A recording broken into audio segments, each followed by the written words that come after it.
Hey everyone, it's me again, back after last night. Oh, blimey.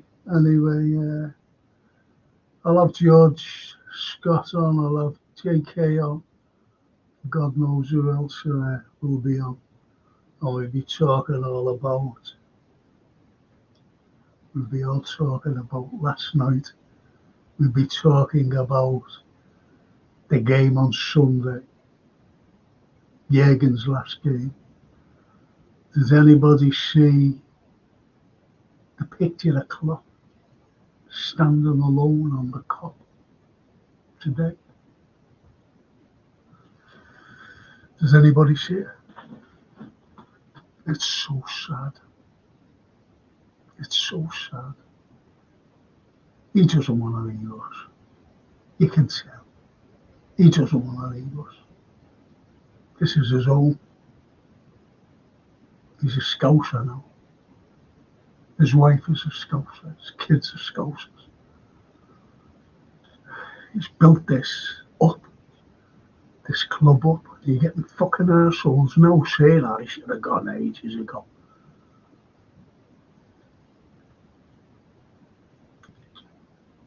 And maybe you don't either. Cedric Lopez. Big up, Frank. Hi, Cedric. Hope you're well, mate. Hope you're well, my friend. Great name, that, isn't it? Cedric Lopez. Should be playing for us. It's a good name. Go along with the other lads, the other foreign lads. Our new midfielder, Cedric Lopez. Great, that. It's great, him. I'm going to bring in the ballsy slot. There he is. There he is. How are you? How are you doing? Can you hear me tonight, Frank? Sorry? Can you hear me okay? No, can't hear you at all. I'm only joking. You're not on the rockets, are you? You're not on the SpaceX rockets on the way to back. Not today. You're looking good anyway.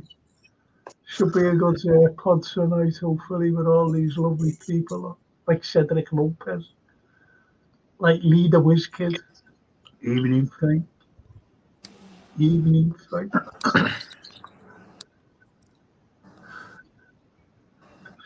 Thanks. Not as famous as yours. Behave yourself, Cedric. It's because even if Frank, I hope the back is holding up, mate. It's terrible. I rang up, I want to hang my telly up on the wall, and I rang up, and he said, what do you need? I said, I only need someone to come out, take the legs off the telly and just hang it on the wall. The brackets are already there in place. He said, what, 90 quid? I went, 90 quid. Okay. And then I went, I said, okay, it's got to be done.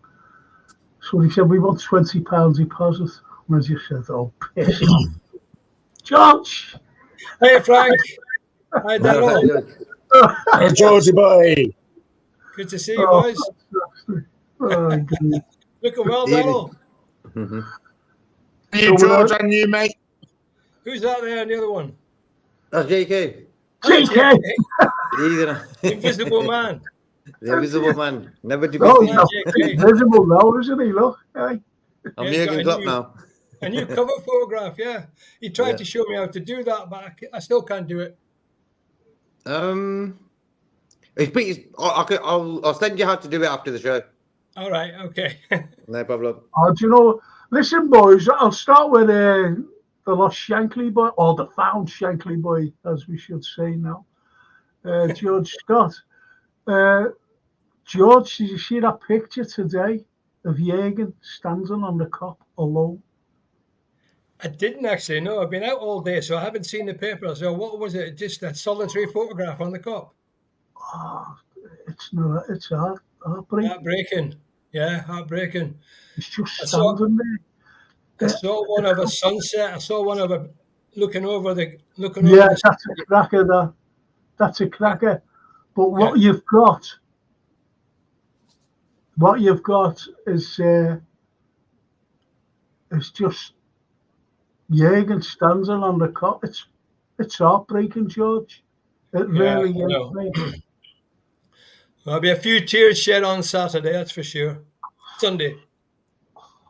I'm like that now. Yeah. He's given us so much. He's given us so many memories, hasn't he?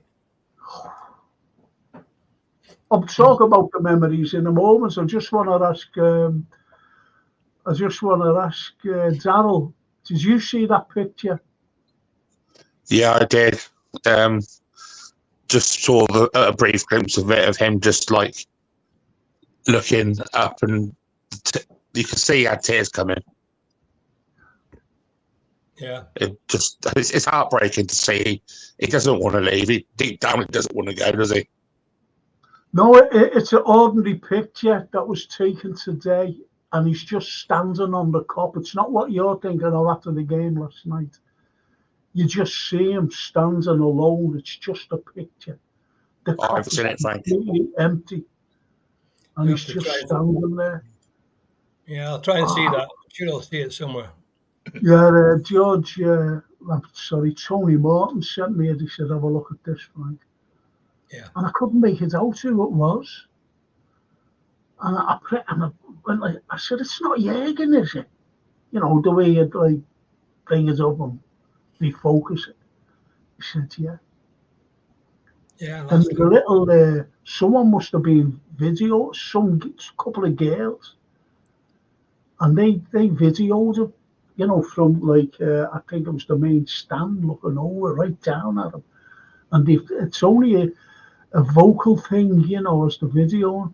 And she said, "This shit," and it's so sad. These two girls, what they say. JK, did you see it? Yeah, I've seen them pictures. Very sad in a weird way. Yeah, very sad. Maybe he needed to do that for himself, you know, just spend alone time there. Yeah, because normally absolutely. there's about 50, 70,000 people there, you know. So, yeah, I'm happy he actually did it. Just to let the thoughts go through his mind so he can relive some of the great days. There it is, George. There he is. On the cop alone, look. I see it, yeah. Wow. He's I wonder if he just wandered up there just by himself and he didn't even know he was getting a photograph taken. No. Yeah. He's just gone up there to look at himself. You know, to look for himself, not at himself, I'm sorry. To look for himself. He's only about half a dozen seats away from where we sit. Yeah. Yeah, it's sad that, Frank. That's a sad photograph. It's horrible. It's a. That will be in the press It's tomorrow. not a horrible photograph. What I'm trying to say is it's a poignant photograph. Poignant, yeah, that's the word. Exactly, Where he's just looking over. Yeah. He's just looking over. Knowing that the lads who sit on there and used to stand years ago, watching you, George, as well. Yeah. You know,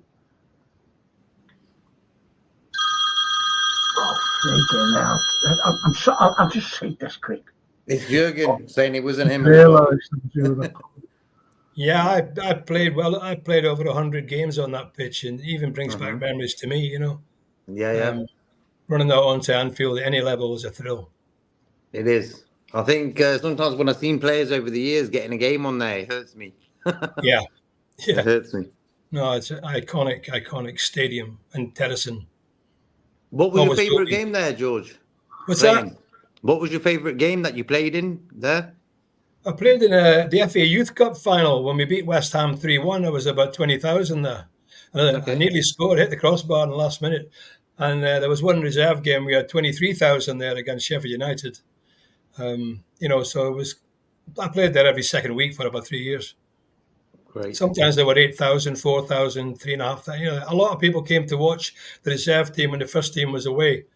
To see the young lads coming through and all that. It probably would be the same today if it was a Central League team. Mm-hmm. Do you ever remember, George, like the reserve games, even the first team games? What you could do was, if you standing on the cop, say we lost the toss and we were kicking into the cop at the first half, and then we all walked around to the Annie Rosette. I know.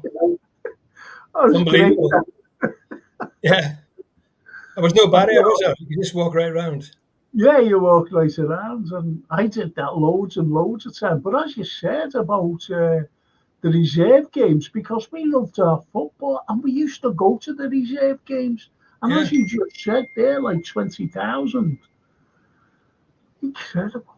I've got a lot of the programs. Some of the players in those programs became household names. Of course. Harvey, loads of them. Well, when I first had you on here, we were talking about favourite players, and I said to you, me saying to you, I said, did you ever remember the fella? And he used to be my favourite player. Now, I was a kid, and kids always had favourite players. They always had favourite players. And mine was, and I asked you if you ever knew, Jimmy Arroway. Oh yeah, I knew Jimmy Arroway. Yeah, knew him well. Yeah, and he had the number 10. That's right. Yeah, he was a good player.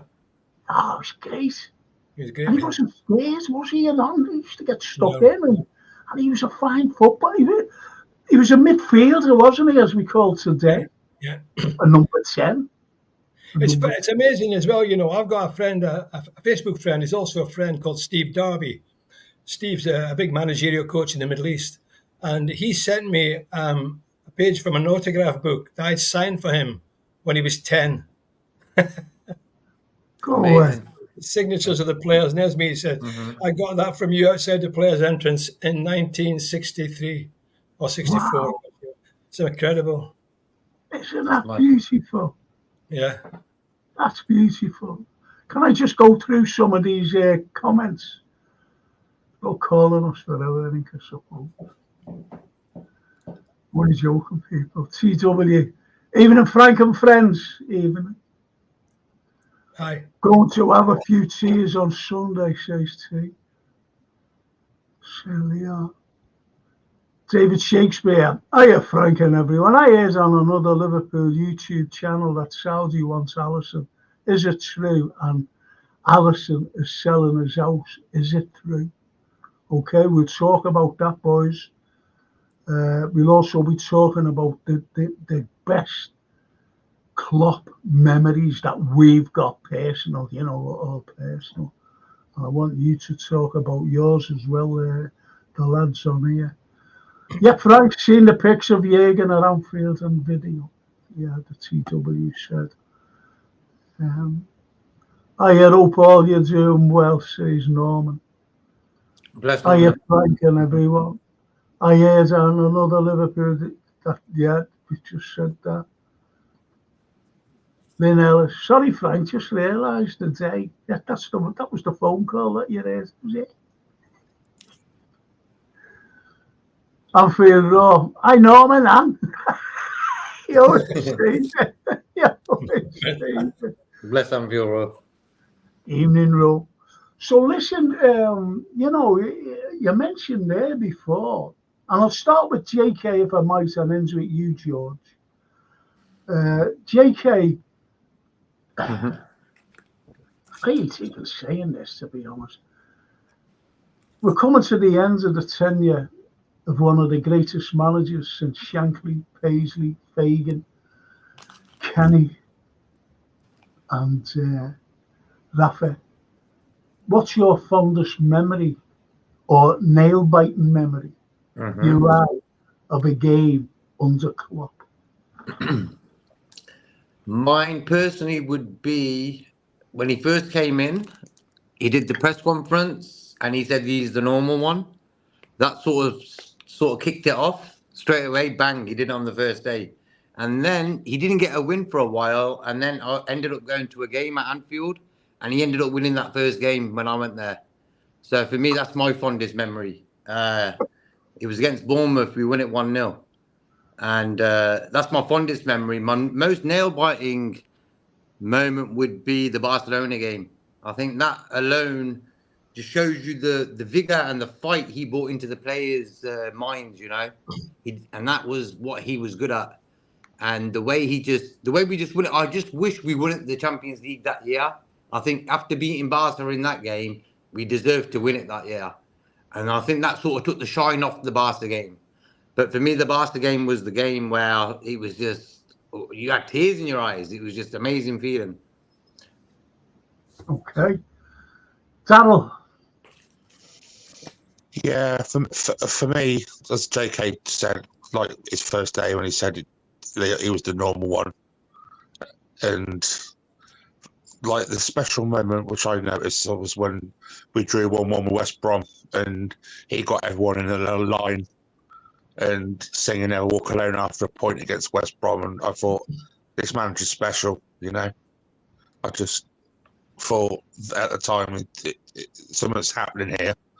And then my favourite game moment's probably got to be when we brought it home for the 6th time against Tottenham. The emotion, the fans, amazing. Yeah. George. Yeah.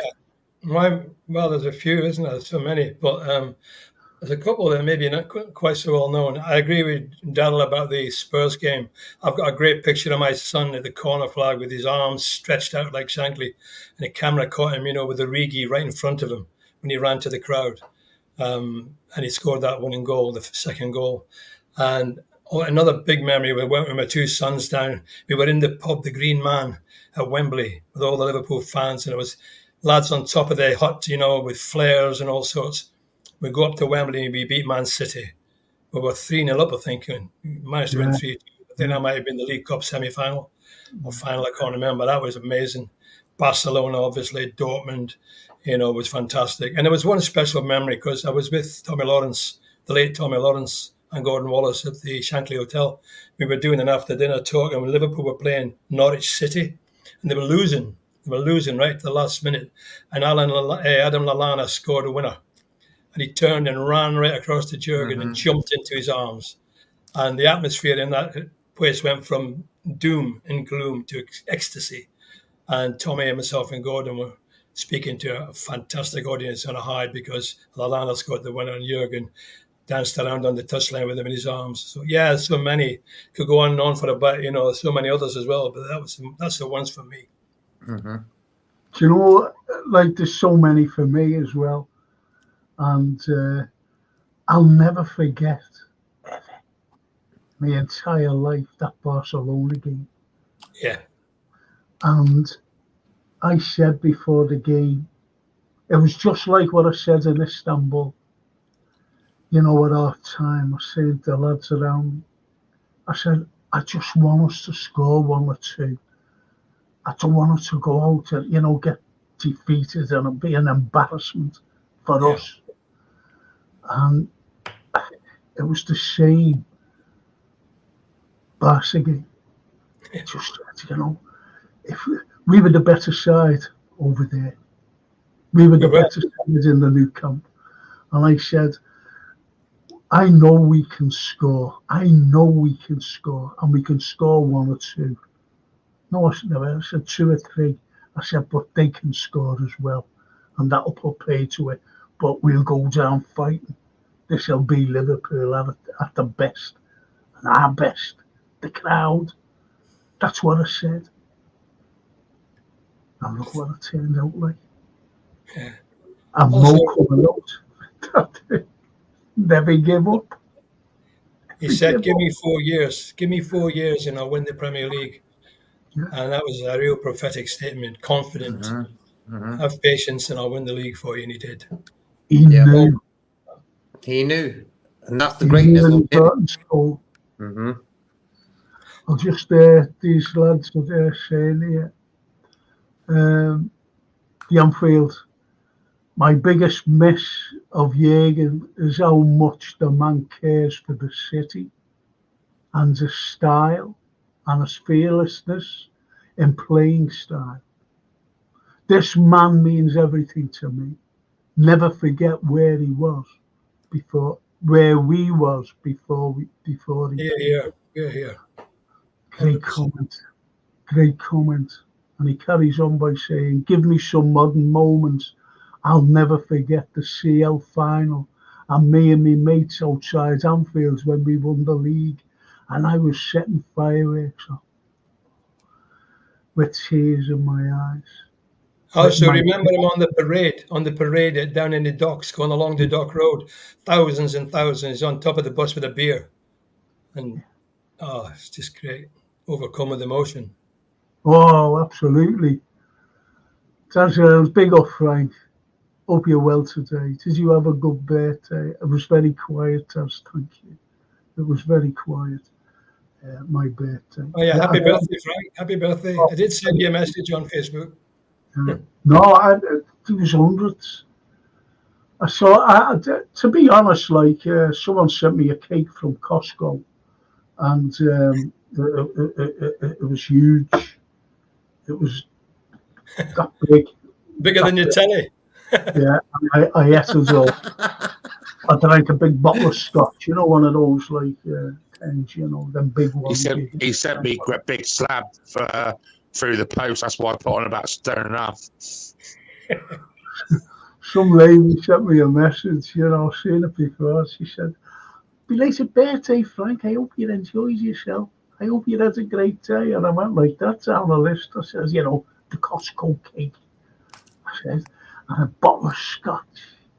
I said, then I had more cake, chocolate fudge cake, slowed down with a bottle of classical KFC. I was going on. And she must have been reading this, and I said, if you believe that, you'll believe anything. It was quiet time. It was a quiet. It was lovely. And David the Shakespeare says, happy birthday, Frank. Thank you, David. Shakespeare. Yeah. And the Anfield says, happy birthday, Frankie. 25 again, eh? Aye. Aye. Wish. And Norman, for me, when he said, I'm the normal one, it made me sit up because it told me this is a humble man who is on the same wavelength as us fans, because our great managers were all humble and got us as a fan base. How prophetic is that as well? Every one of them was bang on the mark there. Exactly. Mm-hmm. Every one of them. They all came from humble working class backgrounds, the big ones, the good ones, top ones. Oh. Yeah. Yeah. Because they feel what the fans feel, Football now, it's like if you're born into a certain rich family, you'll get that chance to do it, maybe, It's just like football's totally changed from the old school Sunday league guy who works in a factory Monday to Friday, then on weekends just does football. It's totally changed from that now, I'd love to see if Edwards could do kick-ups. How many kick-ups could he do, So that's what I'm saying about football nowadays. It's not like I think Klopp's the sort of guy sort of going to be dying out after him and say Ancelotti, old school sort of managers, not really interested in the data, where Ancelotti, he's got it done at thingy, but I think managers like Klopp and Ancelotti, if they don't like the player and his personality, it don't matter how good he is, they won't play for him. And I think this new way of football now, look at Man United, people like Anthony and stuff, very wrong personalities. No wonder they're down the pot, Yeah. So, maybe they've, who told them to get him? So for me, Klopp's the dying breed of them sort of managers where he's old school, would go and see a player on a Sunday league game, just to see what's going on and stuff. Good guy. That's right. It's moving away from that now, isn't it, JK? It's moving away into a different type of football, different type of management as well, our base fans when I played were all working class lads in the cup from factories and docks and local. Now it's gone into big business, traveling from all over the world, cameras, corporate hospitality, money, that's ruling everything at the moment now. That's why the big clubs like City are up at the top. They've got so much endless money. Well, I think what you said there, JK, I think, when you were mentioning these people, you had to bring Marino into that. Oh, yeah. No matter how you look at Jose, you've got to bring him into that equation. Yeah. Simply because he's got the medals, hasn't he? He's got the trophies. Yeah, I remember him I support Inter, as you know. And I couldn't believe it. He won the European Cup with them, the Champions League. Yeah. And he dragged them up from the doldrums. And this is what kind of a manager he was. He could never quite do it at Chelsea. He won leagues with Chelsea and whatever, but he couldn't quite do it. Yeah, he had charisma. He had charisma, didn't he? And that time he ran down the Old Trafford line on his knees. It was fantastic. He's a character. These new guys, they don't seem to have that big personality, big characters, They don't seem like that. They're very they're like coaches. They're not like managers, you know what I mean? Yeah. Yeah, you need to be inspiring to be a manager. You need to inspire your players, inspire your supporters, passion. That's why I think Man City would not be that successful Premier League-wise if Pep Guardiola wasn't there. For me, he's the guy. He's the most important guy there. It don't matter which players he brings in. He's the most important tool in that club. Same goes with Klopp. It don't matter who's in the background and stuff. Without Klopp, that 300 million initial money they put into to get the club, he turned it into a £5 billion business now. I know. And the way they've disrespected him this season, it shows me the sort of owners we have, It's shocking. Shocking, very shocking. That picture today, him alone on the cop. Yeah, it's shocking. Sort of matches that, like the way he's sort of been treated in the last few weeks, months. I said to Frank yesterday on the show about if Edwards is such a top guy, why didn't he tell the owners before the January window came? He says, listen, we need a DM for Klopp to win the Premier League this season. We need a DM. Did he do that? No, we never. So there you go. That's the way the club sort of runs. And for me, Klopp's always been the sort of fool guy. They just wanted the fool guy. JK, they just wanted them out. It's been proved that now. Yeah. Let's digress here. I'll start with you, George, if you don't mind. Frank, what do you think about Alisson and is it true he's going to Saudi and about him selling his house? Do you think Trent will go to Real to be with Jude? Well, again, I always say about these things, believe it when I see it. It's media speculation until you get the actual facts, until you get the proof.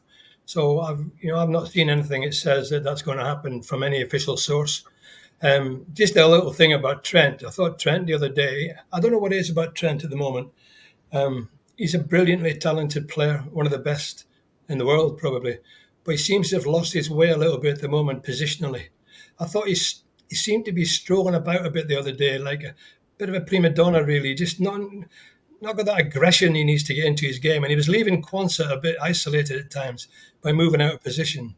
And I just wish he would stick to right back if he's going to play right back. Do what he does well, what he's always done well. Mm-hmm. He seems to be half and half at the moment. And I wasn't impressed with him all that against Villa. I think it causes a few problems. But yeah, if he goes to Real Madrid or somewhere, I'd be surprised. He's a Scouser. But he needs to buckle down next season, I think, and really get into his game. Because, you see pictures of him down in London with some film star or some film star's daughter. I mean, forget all that, Get on the pitch and play your football and do all that in your close season. But anyway, I've had my say about Trent. I love him. He's a fantastic player. But I just hope he just buckles down a bit and sorts it out a little bit. See, the spin could be starting now because everything is, the seeds always, throughout history, seeds are always sown. It's like the First World War, for example. The First World War, the seeds were sown in 1884, believe it or not. Yeah. And then 1891, you had the Schlieffen Plan. And the Schlieffen Plan was this, that, you know, the Germans had drawn in the British, and on French soil, they'd dispense with the British, dispense with the French, and then just go eastwards to Russia and defeat them. Yeah. That was the Schlieffen Plan. So everything was set up. What I'm saying is, there's always seeds. The seeds were sown just the end of the last season, when the owners got in touch with Edwards to come. I don't want anyone back at my club. I'm being honest. I'm being truthful. This is me. Yeah. I'm being truthful. Anyone who walks out on Liverpool can stay away. Stay out. Yeah. And that includes Ward. That includes Edwards. And now he's back. All of a sudden he came back. I'm back, he said. You don't do that. Have to see what he does next year. He's going to be under a lot of pressure to perform and get the team playing in the right way. So, I agree with you, actually, to be honest. Yeah, I think once you leave Anfield, you should stay away. Not stay away, stay out of the operation. Just stay away. I don't want him back here. Just stay away. Stay away from where, you know, leaving a man. Just imagine someone walking away from Shankly as he was building the foundations. You just say, well, you want to go? Go on, stay away then. Yeah. That's the way I look at it. I'm a proper scouser. I'm a proper supporter. Supported them since I was 6 years of age. Yeah, absolutely. Yeah, I'm that age. I actually built the pyramids as well. I helped to build the pyramids. That's how old I am. You're not as old as me. No, I was going to say that, George. Nobody is. You were the foreman. I was the can lad. Daryl, what do you think of Trent? To be honest, JK, last night, he wasn't even in the game last night. He was atrocious last night. As George said, he kept leaving Quansah exposed every single time. Mm-hmm. It's like ever since his injury, it's like he's too scared to do anything. It's exactly the same as Mo as well. Mm-hmm. Too scared to do anything to damage the injury. It's like, again, thought Mo was so quiet last night. Yeah. Well, I just don't know with Trent. Will he stay? Will he go? It's 50-50 on that one. But Alisson, I think, is a little rubbish. I can't see him going to Saudi at 31. He's only 31. He's not even old. He's not going to play in front of 700 fans. Yeah. I see him with Trent, Darrow. One stage, he wasn't running back. I watched him once towards the end. He's struggling back. And they were attacking down that wing, and he was just struggling back. Get your engine on, run, get back. Desire. Once out. Get that desire in your game, you know, in that blood of yours, that desire to him and Curtis Jones, both of them, the pair of them. Like, come on, guys, this is Liverpool, this is your club, you know, your responsibility to show the other guys that we got to win this game. Even if Harvey Elliott shows the right attitude. Harvey Elliott never stopped running. Exactly. I give him 100%. He's 100%. Yeah. And he's playing well. He supports Liverpool, you know, he's one of us. So he wants to win it because he supports us, you know? Yeah. It's mad. I mean, Szoboszlai came on. He didn't do anything. He missed one chance, and that was it. He didn't do anything. And the substitutions were strange, I thought. Well, we talk about that, George. Let me go through some of these, please. I want to go back, keep that thought in your head about the subs, please, George, okay? Yeah. Dean O'Brien. Evening all. My favourite Klopp moment was when he was crying during his interview with Carragher after we won the league. He knew what he had done meant so much to Liverpoolians all over the world. 30 years of hate gone. I love the man. And Sunday is going to be such a sad and emotional day. Danke, Jürgen. Nice words. Nice comments. Great comments, lads. Great comment. TW, remember Jürgen running on the pitch celebrating with Allison when Origi scored the winner against Everton? Yeah. Absolutely fantastic. Yeah. Yeah. Top moment. Top moment. Allison came running out. He jumped on the pitch. That was brilliant. And you know what though? What's his name? The Fulham manager now, David. What? No, he used to be the manager of Everton, didn't he? Everton. Well, he was the manager. Marco Silva. Yeah, Silva. Marco Silva. Yeah, Marco. And he didn't mind. All the Blue Noses were going mad, but he said, no, he said, most probably I would have done it as well. It's emotion. Give him his due, what he said there. And Juiced Goose, the good thing of Slot is that he gets the blacks in that. Oh, turn it in, fella. I don't like that. I don't fucking like that. Strange. I'm not reading that. I'm not reading that out. We're a good pod. I only swear when I need to swear. Anyway, Yanfield says, I do feel with the age of Allison, brackets, who's not old, Salah, Robbo, Virgil, I do feel we need to sign some ready-made improvements into this team while we're strong.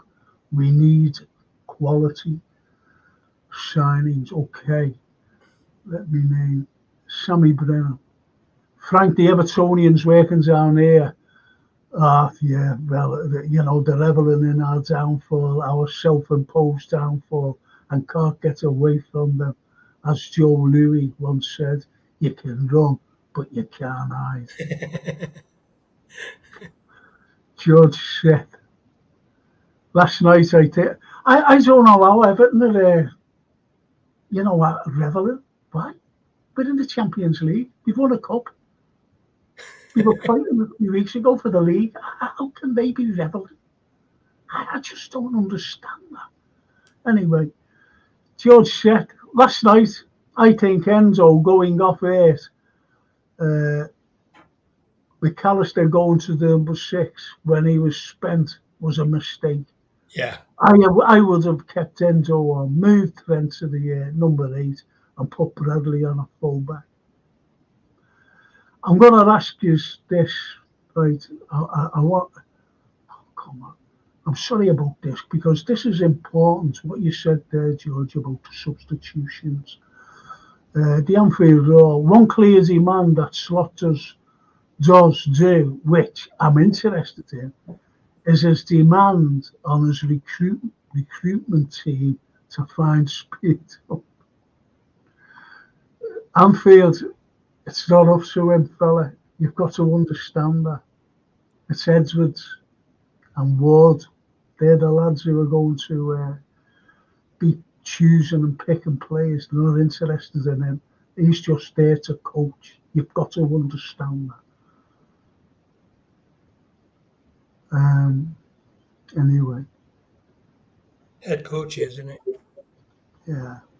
Do you think Nunes will go to Barca, says David Shakespeare? We'll get onto that as well. Mr. Mackay, Michael Edwards looking to sign Anthony Gordon, kudos. So days could be numbered. Well, it's been it's a big war chest, summer war chest that we never seem to get. I do worry about slot appointment because the Dutch are very confrontational in changing rooms and do not keep things in house. I'm sure he should be showing his current club such disrespect. That's what I've been trying to say. Yeah, shouldn't be saying nothing after Sunday. He came out weeks ago and went, I want to be Liverpool's manager. You what? Who are you? Where's your credentials? Yeah. For me, Frank, at that time, the guys who have contacted him from our side should say to him, you cannot say nothing until your season is over and Jurgen Klopp's season is over. Yeah. Simple as that. And yeah, what but did they do? They told him on purpose, you know what? Say what you want. It's all right. because they've been having digs at Klopp since for a long time. These guys, you know, fans can't see that. They've been bring Edwards in, bringing this new guy in. The other guy who left, he's come back in now. Slot coming in, and they could have done all this at the end of the season, you know. Yeah. So very Absolutely, bad professionalism. Absolutely. They could have kept that under wraps to the end of the season, come to an agreement, got stuck into the league championship pursuit. It's threw us off the rails completely. Big time. Have you ever heard any other manager say, "Yeah, I'm going there"? No. Never I heard haven't. it. No. 6 Never months heard before it. the end of the season. No. No. It's what you call disrespect on a huge scale. Yep. Not only to us, and people don't realise this, but also to his own club where he's at. Yep. Just imagine Klopp, right? Say like after we won the Champions League or the league, and we're like that. And this is like say around the February, right after February, and said, "I'm going to Barcelona at the end of the season, lads and girls, and all you Liverpool fans. I'm going to." But what would you think? Oh, you go crazy, wouldn't it? Go crazy. Yeah. You just say that's disrespecting me and our club and our team and our city. Sod off, go now. That's what I'd say. Yeah. And this is what about this slot fella. And people don't get that. They don't get it. And this is what's so infuriating. I should have said infuriating. It's like Coronation Street, you know? Because he's coming. I'm feeling interesting fact on Trent. Was he the highest paid? He was the highest rated player in terms of playing balls into the final third in the league this year. He is an essential player for us. Right back may not be his role, but he is special. Nobody's arguing with that. Nobody's arguing with that at all. No one is arguing. He's got one of the greatest assist rates in the Premier League. That's as Robinson from fullback. All I'm saying is he needs to just get a little bit of more of an engine and would make him even better. Well, I've got to go back to this fella. I think he's, it sounds Dutch to me. What did I say? Don't shove my in a corner. I'll tell you what you said, fella. I know what you said. I'm not going to repeat it. This is what you said. The good thing of Slot is that he gets the blacks in line. That's a shocking statement, that really is. You can't make statements like that, fella. Yeah. Maybe he's drunk Vigo. We're a bloody socialist city. That's a shocking statement. Frank, maybe it's drunk Vigo. You got to hope that's a misspelling. Can't be real. About blacks. You might speak broken English, but you're sure I speak. I was going to say French. Can't believe that. I speak Italian, but I'll know how to put a bloody sentence in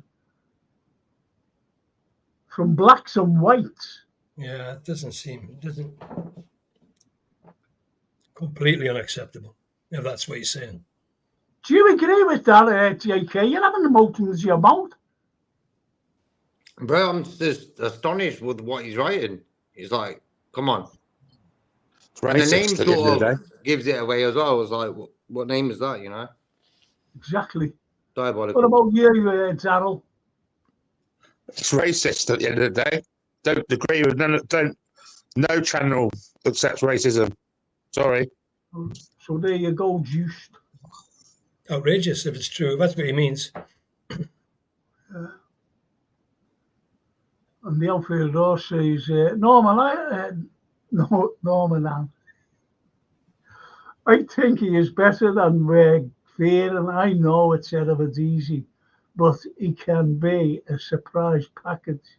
Like Rodgers, yeah, okay, Anfield. This man is tactically astute.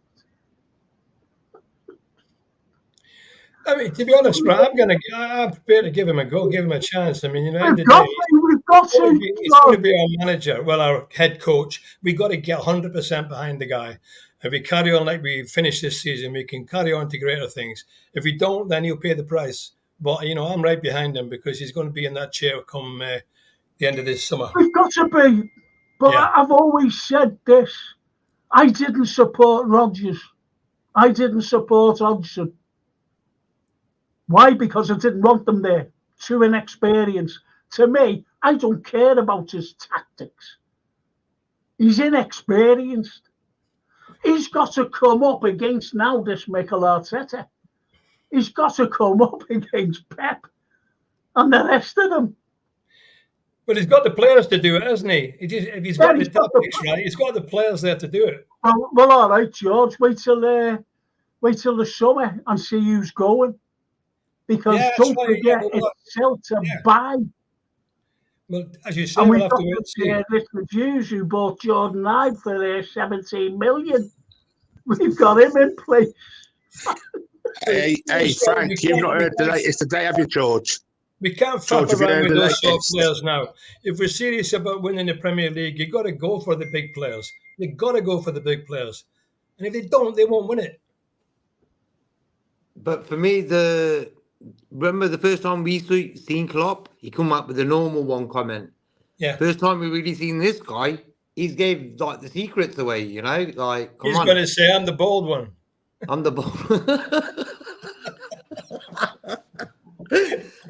Oh, but for me, he's just a fat. He's just a fat Ten Hag. Fat Ten Hag.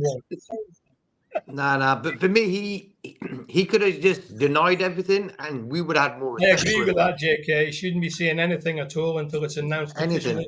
Which would be I lost a bit of respect for him. I lost a bit of respect in the way he was doing it. I was thinking, us fans would have been happier if he just said, "I don't know what you're talking about." I agree with that. Yeah. With a serious face. So. Okay. The Anfield Row, fair enough. Make a football question is fine. But Frank won't put up with wrong comments, shall we say. I won't. And neither will George. No. And neither will JK. And neither will Darryl. And neither will the chat. Yeah. Not having it. Respect is everything, man. Shocking. Maybe it was not political correct, but can we be honest or not? Be honest as much as you want.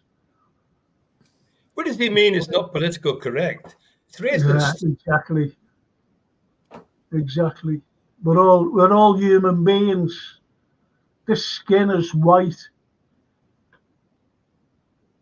Yeah. You know, I just can't believe how people take different skin colour. I just can't believe it. Yeah, it takes all sorts. I see nothing wrong with Slot's actions. Van Dijk did say he wanted to leave Southampton when we were after him, so Slot has done. It's up to you, Anfield. You know that's your. It's different from a player's point of view. Exactly. This is a manager saying this, not a player. Exactly. Regards to Trent, says Dean O'Brien, the right back isn't the problem. Trent is the inverted right back is the issue. Trent is one of the most naturally talented footballers in the world. He broke all kinds of records as a RB right back. Yeah. The inverted position is from Linders. Thank you. Not Klopp's. Let the lad get back to do what made him the best right back in the Yeah, absolutely right. How about that? Thank God. Simple facts. You know, have you noticed we all agree with simple facts when it's true? Everyone agrees. No one says nothing. It's like bang, job done. Yeah. Yep. Got them doing. He doesn't know he's doing one thing or the other at the moment. 1 minute he's midfield, then he's full back. He doesn't know. Yeah. Stick the right back. That's where he's talented. Juiced. Listen, I think it's juiced, isn't it? We speak like that in Ireland.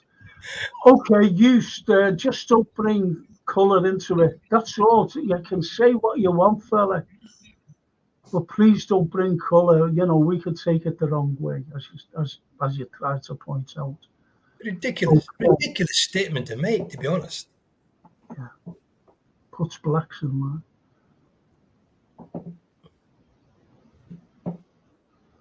And you know, he does apologise, which is nice. Fair enough. That's fair enough, isn't it? Yeah, we've put him right. Okay. Yeah, look, no, there's a juiced goose about the hoose. You're welcome, friend. Just be careful. He learned his lesson. That's nice. Anfield, what difference does a manager saying it to a player? The man's excited to join a big. Well, whatever you say, Anfield, you know, we won't fall out or anything. But It's a game of opinions, isn't it? We'll agree to disagree. Look, at the end of the day, when the season kicks off next season and he's a manager on the side, we've got no choice. Like, we've got to support him. You don't have to love him, you know. I think there's going to be plenty of fans who didn't love him. But I think Klopp, as soon as he walked in, we all sort of loved him straight away. You know, he hasn't got that energy, this guy. You know, so I just feel like I was just saying to George a minute ago, if he kept his sort of, I ain't going to say mouth shut, but if he kept his words down a bit and just denied what's going on, I think us fans would have respected him more. You're like, okay, he keeps it professional and he don't do sort of any funny business, you know. He had some like cheeky comments. I didn't really like it personally. Okay. Boys, can I ask you a question, boys? Do any of you know any plumbers around? So, can you repeat that, Darryl? Sorry, I didn't catch it. Do any of you boys know any? Do any of you boys know any plumbers around? Any plumbers? Yeah. Old Trafford needs a new roof. Okay. The highest waterfall in Britain. No, the fourth highest waterfall in Britain at Old Trafford. There. Did you see what's going on for us? He said, got 2 tickets going for the shallow ends if anyone wants to go. They got a new song, Singing in the Rain. Bring your towel with you. Don't forget your towel. Bring your cousin, yeah. What a shambles. That's funny. I know a friend of mine is... That stadium. Yeah. That's unbelievable shambles. Yeah. A friend of mine is a season ticket holder there. He's telling me, he says the stadium is bad. It's like deteriorated all over the place and stuff, you know. You're spending 90 million on Anthony. Spend that to fix the roof. Like, common sense, come on. You know? And you moved him to left back. But the fans moan about their owners. It's mad how they didn't moan when they bought a £90 million player. They were like, they kept it cool, you know. But it's like, I don't understand football fans nowadays. It's like they're giving you the money like Chelsea, United, Arsenal. All their managers have been backed financially. You know, Klopp is the only one who's not really been. But Klopp's been the most successful out of all these guys' clubs. You know. And if Klopp was backed in the same way these guys were at their clubs, we would have much more Premier League titles and Champions Leagues at the time Klopp was with us. That's just the facts. It don't matter what anyone says about the owners, Edwards, this, that, and the other. They didn't put the money in their hands to give Klopp what he has actually earned. Because he's made them from a £300 million initial entry into the club into a big £1 billion company. And they didn't even thank him for that by giving him a £50 million defensive midfielder in January. Simple. Yeah. I don't think anyway, Norman says he is going to be our manager. He will inherit a young squad who have had a good experience of tasting winning something this year. Let's hope he can do well, but please keep things in-house. Yeah. That's the main thing, Norman. That's the main thing. Let me go on with these. You don't have to love him, JK. This is Liverpool, not Man United. Jesus, this line of doubt is disturbing. I don't care if he is outspoken as long as he is successful. That's all we want. All we want is success for the club. That's all we want. Success for the club, whatever way we get it. Yeah, that's what I was saying, Anfield Road, when the season kicks off, is that, I'm going to support him. You know, he's making decisions for the players. So we've got no choice, in that matter. But I just wished he did it in a better manner. That's all, I think a lot of fans have got no choice. It's the way football is sometimes. You've got to support the manager. It's because he's the one who's connected to the players. If he's not feeling well, he feels like he's got an enemy status with the fans. He's not going to be able to do his job right. So. But let's see how it goes. Let's finish it on this. When the fella who shall remain nameless, you know what I mean by that, and 200 million in a window in the summer before he left in January. So we shall see if there is any money. Yeah, sure. Well, we'll see. Don't forget. I think anybody coming to this club would have a hard act to follow a Jurgen Klopp. I mean, it's almost impossible to follow. So the lad's he's on a hiding to nothing, honestly. It really is. He's going to have to really pull it out. And Dean says, we've got to give Slot a chance. I'm behind him 100%. We need him to be his own man. We don't need a Klopp point there. Just be Arne Slot as Paisley was himself. Please don't mention him in the same breath as Paisley. Oh, you can't do that, Dean. Fuck's sake. Bob was a different animal from Bill. He was Jesus, I can't believe that. You can't say that, Dean, please. I never tried to. He wasn't another Shanks. Of course he wasn't another Shanks. But he knew the Liverpool way. He'd done nothing in his first season. Then he became the most successful British manager ever. Yeah, he was an astute tactician. He knew the game inside out. He knew the players inside out. He knew the injury. It was a finished article, but he wasn't charismatic, and he'd say that himself, Bob. He did it quietly, the quiet genius. Mm-hmm. Sorry to go on there, Dean. We love you and all that, but just to, just to equate the greatest man looks like this fella. Sorry.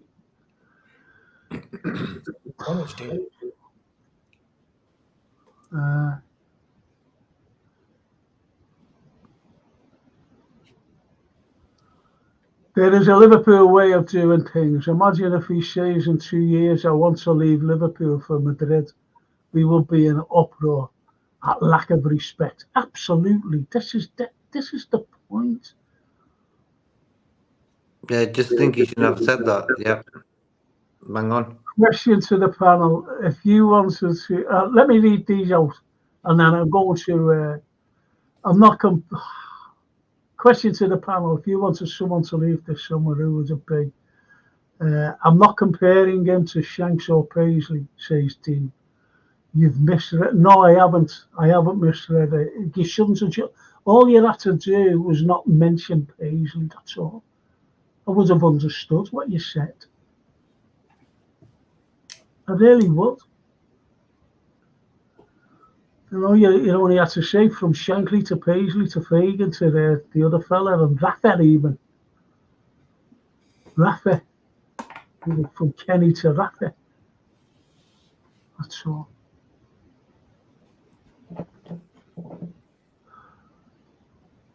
Quiet Genius, great book, George. Yeah, there's great man. Says the TW.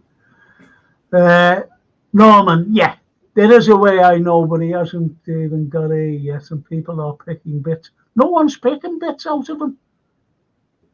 What kind of bits are we picking out of him, Ramfield? Please, name them.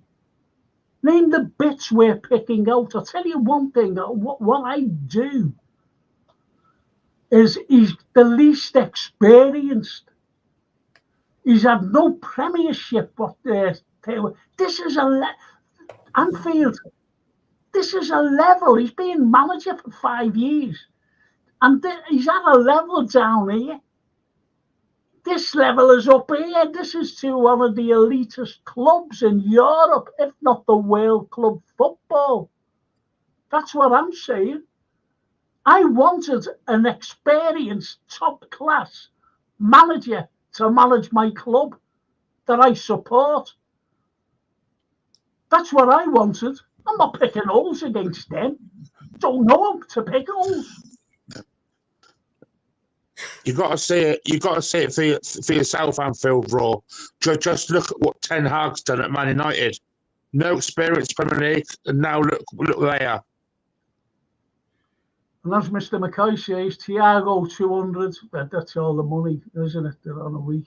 I'll tell you what, Frank, I loved to have you in our dressing room when I played, mate. I love some of that passing coming out and get the players going. That's the new modern world football. They'll get guys to come in to do the team talks, not the manager. The manager's not doing nothing no more. He ain't picking no players. I remember a film called, I forget who it was, Al Pacino. And he owned about that inch, the 1 inch. Made that speech. There's a couple of things here. Thiago 200, Matip 100, and Adrian 60. Some wages to be saved there. They'll all be gone. I want to go on to Slot is better cause he is from Cop descent, says Johannes Klump. Charlie and the Chocolate Factory, that, huh? Okay. I would let Andrea, Thiago, Matip go. They are anyway. I would also sell Costas now to allow Callum Scanlon to push Robbo because I have high hopes for Scanlon. Scanlon's all right. Yeah. Klopp has loads of Prem experience, says Just. Loads of Premiership experience. I'd never heard of him in the Premiership, to be honest. Just never heard of him in the Premiership. I don't know what Premiership you're talking about. It's the Dutch had a Rhodesi. I've never even heard of him there. Do you know when the best manager in the Dutch league? When Klopp left Dortmund, they were devastated then, weren't they, as well? You see the scenes when he left the crowd and it's tears, exactly the same like it will be on Sunday. Yeah. And when he left Mainz as well, all three clubs. Mainz, yeah. Him devastated. Yeah. I wish he wasn't going. The Anfield Road. Frank, there isn't anyone out there coach-wise. Don't burst a blood vessel. And Darryl, your comment sums up what I'm talking about. You compared him to Ten Hag. Well, you know. He's a singer, Buster Blood Vessel, remember him? But it's true what he's saying there. When you look at football, the world of football in 2024, there's no managers out there. You got Klopp, Guardiola, Ancelotti, and the guy at Atletico Madrid, and Zaghi at Inter. Nagelman. And there you go. No one else really. It's actually embarrassing. Like, what do these guys do? Where are the coaches? It is embarrassing. There's very few high-profile managers in the game at the moment available. Mr. McKay says you'll be singing the Slot song next year, Frank. Can't wait. Yeah. They've got one already, haven't they? They've got one. And okay, evening, everyone, says Mohammed Ruzak Hassan. Hello, evening, Mohammed. Bless, man. And my view on it, says the Anfield Road, I've never met Slot that isn't creamy or desirable, so I'm all for Slot. I've never met a Slot. I shouldn't have read that out. Anyway, Man United is having a worse season and Man City having a best season, says Mohammed Ruzak Hassan. Wonder why. Yeah, well, see, we were all having a go, weren't we, at Ollie? saying, where's Manchester going? Why is it, and don't forget, didn't they have Van Gaal as their manager? Yeah. He done nothing, did he? And he was an internationally renowned manager. This is what's frightening me, I'm being honest. You don't see it. He could be the best thing to come out of Holland. Don't know. Well, that's right. We have to wait and see. He's got to prove himself, hasn't he? Just like every other manager. Yeah. Like the Irishman. Like Hodgson. Him and him. Northern Irish, yeah. I keep expecting Daryl to answer his phone and say, the call centre life insurance, how may I help you?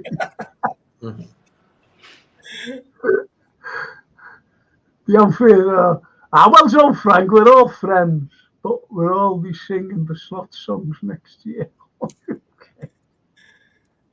Yeah. That's the thing with football. Sometimes you want to be sort of disappointed in what you're thinking. Like at the end of the day, we want Slot to be a good character. It's not good. We wished he's already done something big at another club. We wish that, but they've gone for him. But I just believe the way he sort of answered them comments in the press conference regarding Liverpool has sort of tainted his image before he's even stepped in. That's the only thing. Nothing else for me. I didn't like the way he handled that. And I think Edwards, if he was such a strong personality or good at what he's doing, he would have made sure for him to say nothing. But he didn't. So there you go. Well, let me read these two comments. Then I'm going to make myself a cup of tea, but I'm going to leave you with a question. Okay? And then discuss it. It's only while I make this cut. I'm dying for a drink. And anyway, George said, JK, one huge manager is the best paid in the world is Diego Simeone. Not my cup of tea, but a hell of a coach. He is. Mm-hmm. He is. He's successful. No, that's whatever he's been. Very successful. He would have been great. Manic. I'll get onto these. Used. I think Slot will flop because of how political correct he has to be.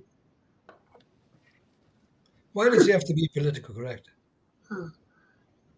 T, let me get my skirt on, says used.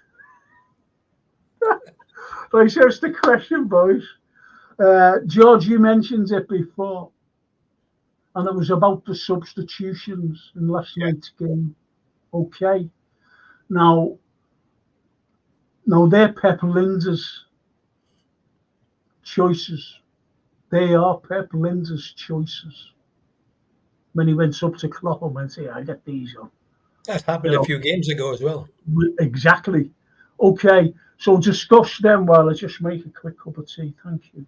Yeah, I didn't think that the substitutes were merited because I thought we were playing really well. I think we were flowing very well. We were in the driving seat.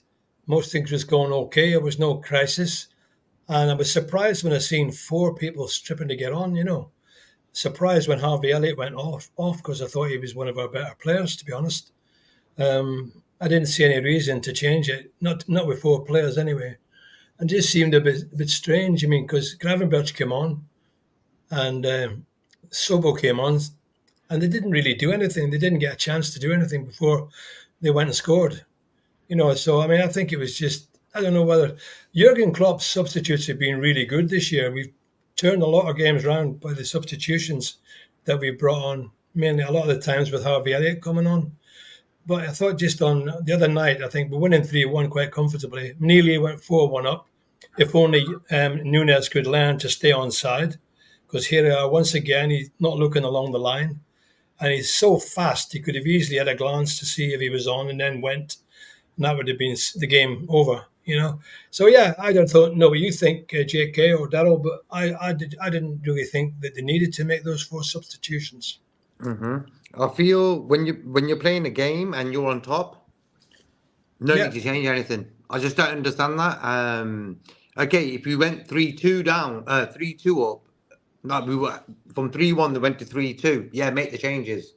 I understand that then. But for me, when you're in control of a game in the game where we were yesterday, Elliot and Endo were sort of controlling the game with Yeah. their midfield work. I could tell you Endo's stats, for example, yesterday before he came off. He had the most recoveries in the game, 8. He won the most duels, 6 for the Liverpool midfield, 4 clearances and a 91% pass completion rate. Yeah. That's why me and Frank have been going on for donkey years, for a long time about we need a DM if we want it in this league. Yeah, because what happened was they put McAllister back into the DM and he was tired, he was knackered. That's why he lost possession in the box. Mm-hmm. He lost concentration, Okay, it was a difficult pass he was given, but I mean, a player of his caliber, World Cup winner, it should be easy as pie to control that and play it away. Couldn't believe my eyes when he lost possession there. And that turned the whole game. If he hadn't lost possession there, we would have won. No question about it, we would have won. That was the turning point to the game. The third goal was just lucky. That was just... that was anyway. Luck. We were offside by a fraction, as I say. Twice we were offside. I think Diaz was about 2 toenails offside, and Nunes was offside. And these VAR decisions, I've said it in the past, JK, they really do my head in. They're so tight and so close. You hang there, it takes a lot of the spice out of the game. You just don't know what's going to happen.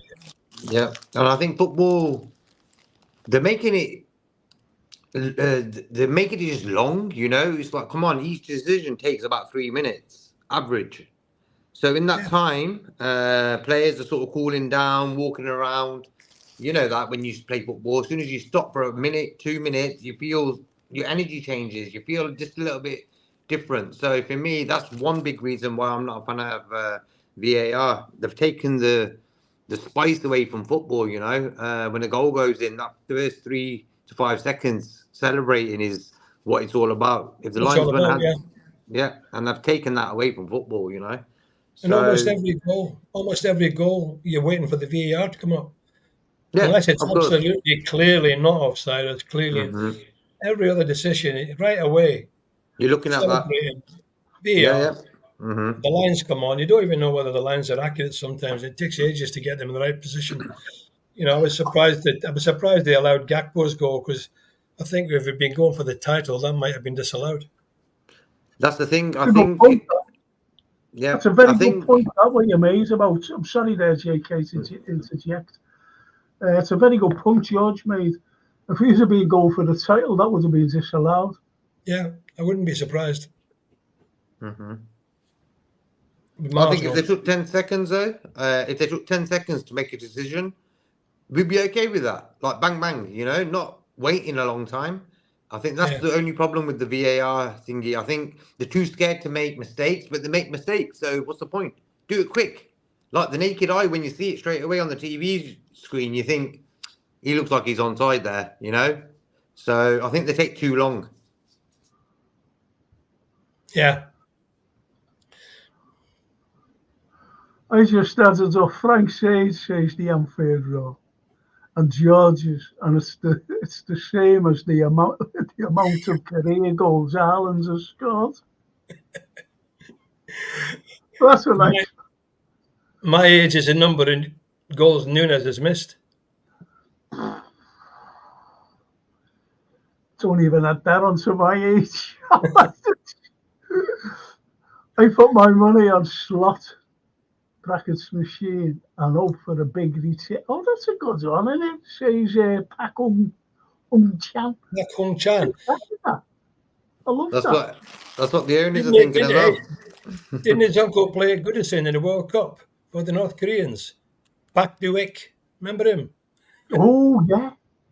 Yeah. Do you know, I seen Pele, played it. I seen Pele and Eusebio. Yeah. Pele got kicked out of the game, didn't he? He got injured. Oh, yeah. 17 minutes, never forget that. We were all made up watching Pele coming out.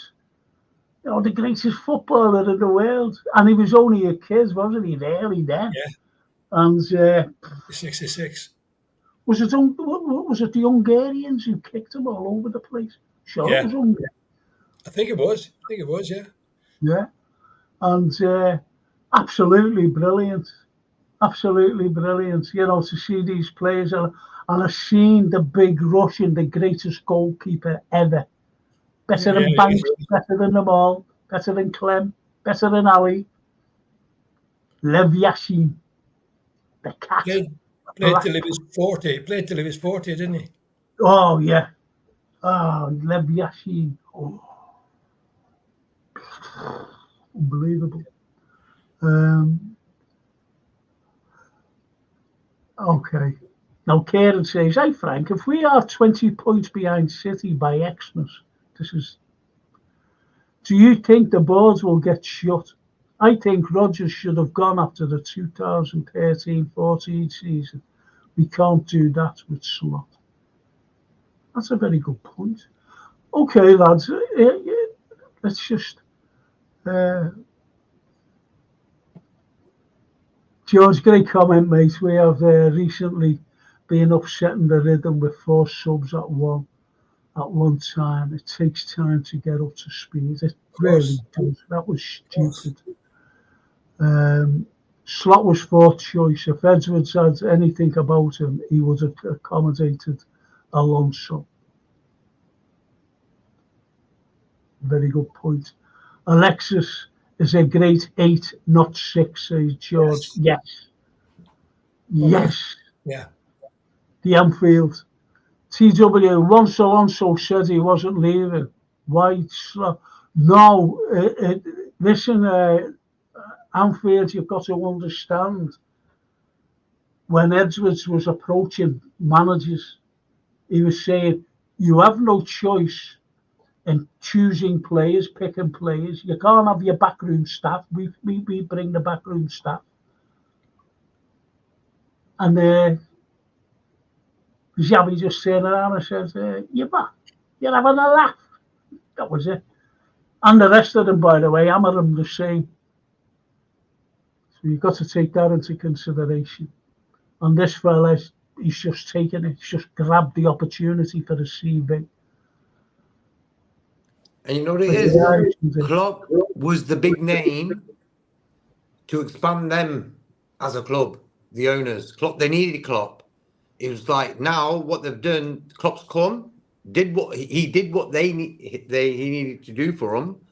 And now they need a guy who's a hush, like yes man, because they're up there now, you know. The club's worth a lot of money now. So for them now, they don't want someone to rock the boat.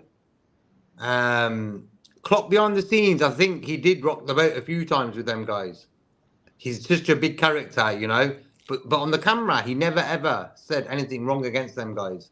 So you got to respect that. And the fans who are against Klopp and more in favour of Edwards should look at that, and they should tell Edwards how to behave in that manner as well, professionally. Telling the new guy who's coming in not to say anything until the season's over, stuff like that, you know.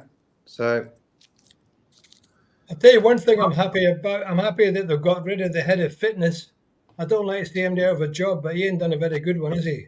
Yeah, medical team's going. So maybe that's the blessing in disguise there. It's going to be a huge change, isn't it? Massive change. You got the whole coaching staff out, new coaching staff in.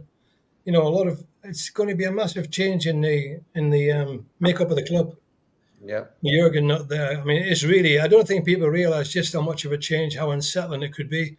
And this guy's got to come in and settle it down very quick. Well, that's my analogy. You mentioned before about too many changes last night, bringing 4 players up. I didn't and bringing the 4 up when we were cruising. Yeah. And there's the thing. Too many changes. Bringing in a new manager, bringing in a new backroom staff. Absolutely, yeah. New scouts, bringing in new medical team. Yeah.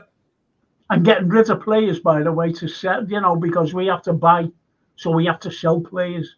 I know about Thiago, Matip, and those, Deadwood. That's Deadwood. But we've got to sell big money players to bring money in to buy players. Yeah, and a lot of the young lads. This is not Klopp, you know. This is not Klopp being a big draw. This is not Klopp's name. This is another different name to entice players, big players, that is. The only good thing, Frank, is we're in the Champions League, so that'll appeal to big Yeah, players. no, of course it'll appeal. Of course. I hope he should realise what he's sort of walking into. The media do not like any Liverpool player or manager. So I hope he's sort of ready for that. Like, the media plays a big part in England, in the football world, you know. So for me, Slot needs to be sort of professional with it, you know, at the start.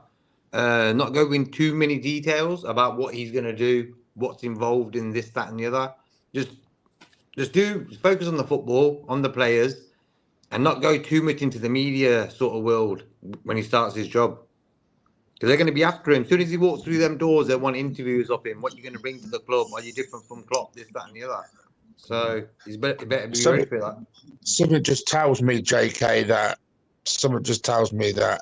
Edwards is going to get rid of players that we don't expect.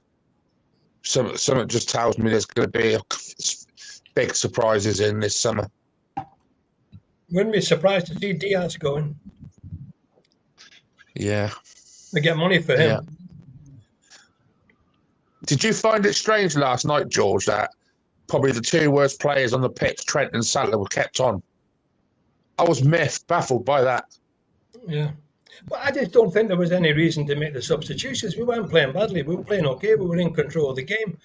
Everybody looked okay to me. So I can't understand. If we've been struggling, if it was 2-2 or we needed to win, yeah, you get the subs on. But I didn't really understand it. We've only got one game left. So who are you protecting? I'd let them all be ready for Monday. And they should have looked at that mistake we made against Spurs and thought Spurs came at us after making all them changes. Right. We made about 3 changes, didn't we? Yeah, I remember that. Didn't work out. But his substitutions have been good this year, apart from the last few. Earlier on in the season, he made some good substitutions. Sometimes they work, sometimes they don't. Didn't work the other night.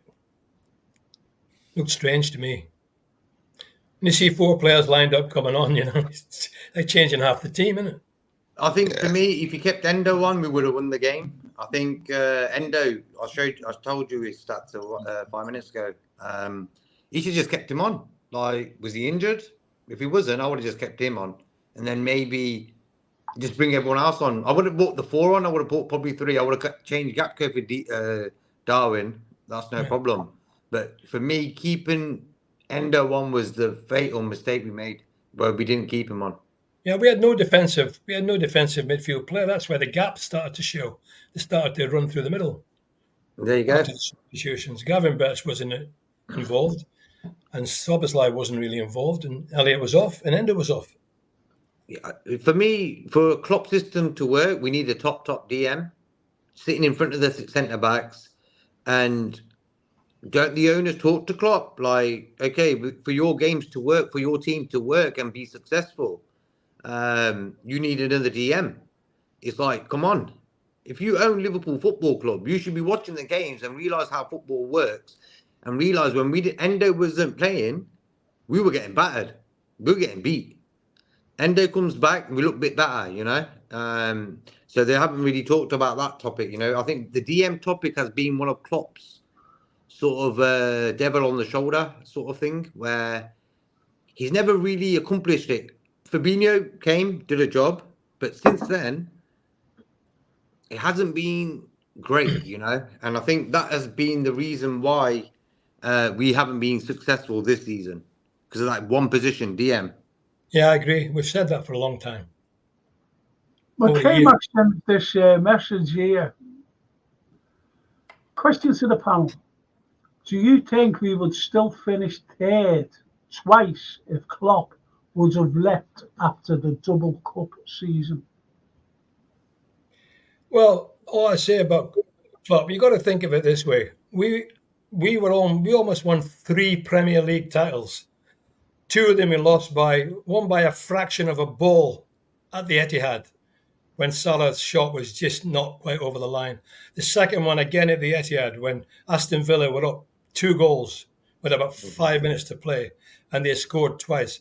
had those two things not happened, that's how tight it was, a fag end of a margin, Jurgen would have had 3 Premier League titles. You know, I've no complaints with anything Jurgen's done. He's been there 9 years. He's won every single trophy in the book. Well, do you reckon that question there is questioning Klopp, by the way? Well, I don't question Klopp in any way at all. You know, I think he's given his heart to the club. I think out of order came out. And, you know, I can't imagine if Klopp had left, we'd be any better after he left. Why would it be any better after Klopp left? I don't understand that one. Just my opinion. I wonder who he got in. I should have a better manager. And well, I personally think Frank,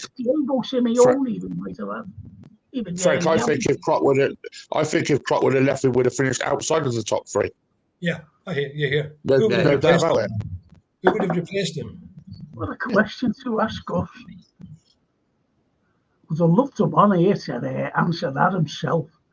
Yeah, everybody's got their opinions, haven't they? That's a game of opinions, really. But I can't understand why we would have been any better if Jurgen had left after that double season. That's just my view. If the owners backed him a little bit more, he would have been more successful. Yeah, that's a different question. That's how I look at it. Yeah. He's fractions away, and he's up against one of the biggest money. Man City, one of the greatest teams in the world, with the players they've got, the consistency they show, the money they've got, the 115 charges as well. You know, I mean, so nobody could have done more than Klopp's done to try and take them off that perch. We're the only club that's challenged them up until this season when Arsenal are challenging them, because I think I read the 0-0 at half time, so they better score a goal in the second half or they'll lose the Premier League. And we don't want Arsenal to win it. As well, Arsenal, didn't they? So, you know, fair dues to them.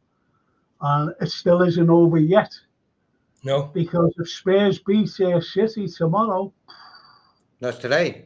They're playing tonight. It's 0-0. Oh, tonight, yeah. I'm sorry. Yeah. But I don't really want to see Arsenal winning it. No. Can't have that. No. Not after Mitchell Thomas. Not after Mitchell Thomas. Remember Mitchell Thomas? He's a bit annoying now, sometimes, isn't he? But they're a good side. My uncle and my brother are Arsenal fans, and I don't want Arsenal winning the league. I don't want it. I can't have that. No. Yeah, Arsenal have not won a league title in 20 years. City scored just after half time. It was 0-0 half time. That's the game over then. That's the Premier League finished now. That's sound for them, you know. It is what it boring. is. It's so boring, isn't it? It's boring. Well, I Frank, George, JK, Darryl, and like chat. How are you? Many thanks. Hi, Richard. All right, Richard. Thanks, Richard. And great video and chat today. The Anfield. Hi, Richard. Hutchinson. Yeah, Anfield Road. He must have fell out with me because he hasn't put up press the likes for Frank's algorithms. Yeah, where's the whiskies? Yeah, the whiskies. Yeah, he fell out with me. Yes. The greater people are. They came back. We finished here 2 years in a row. I'm asking if another manager would have done better if it was not Klopp. Yeah, it's an honest question. Yeah, I agree. It's an honest question, but I don't think so.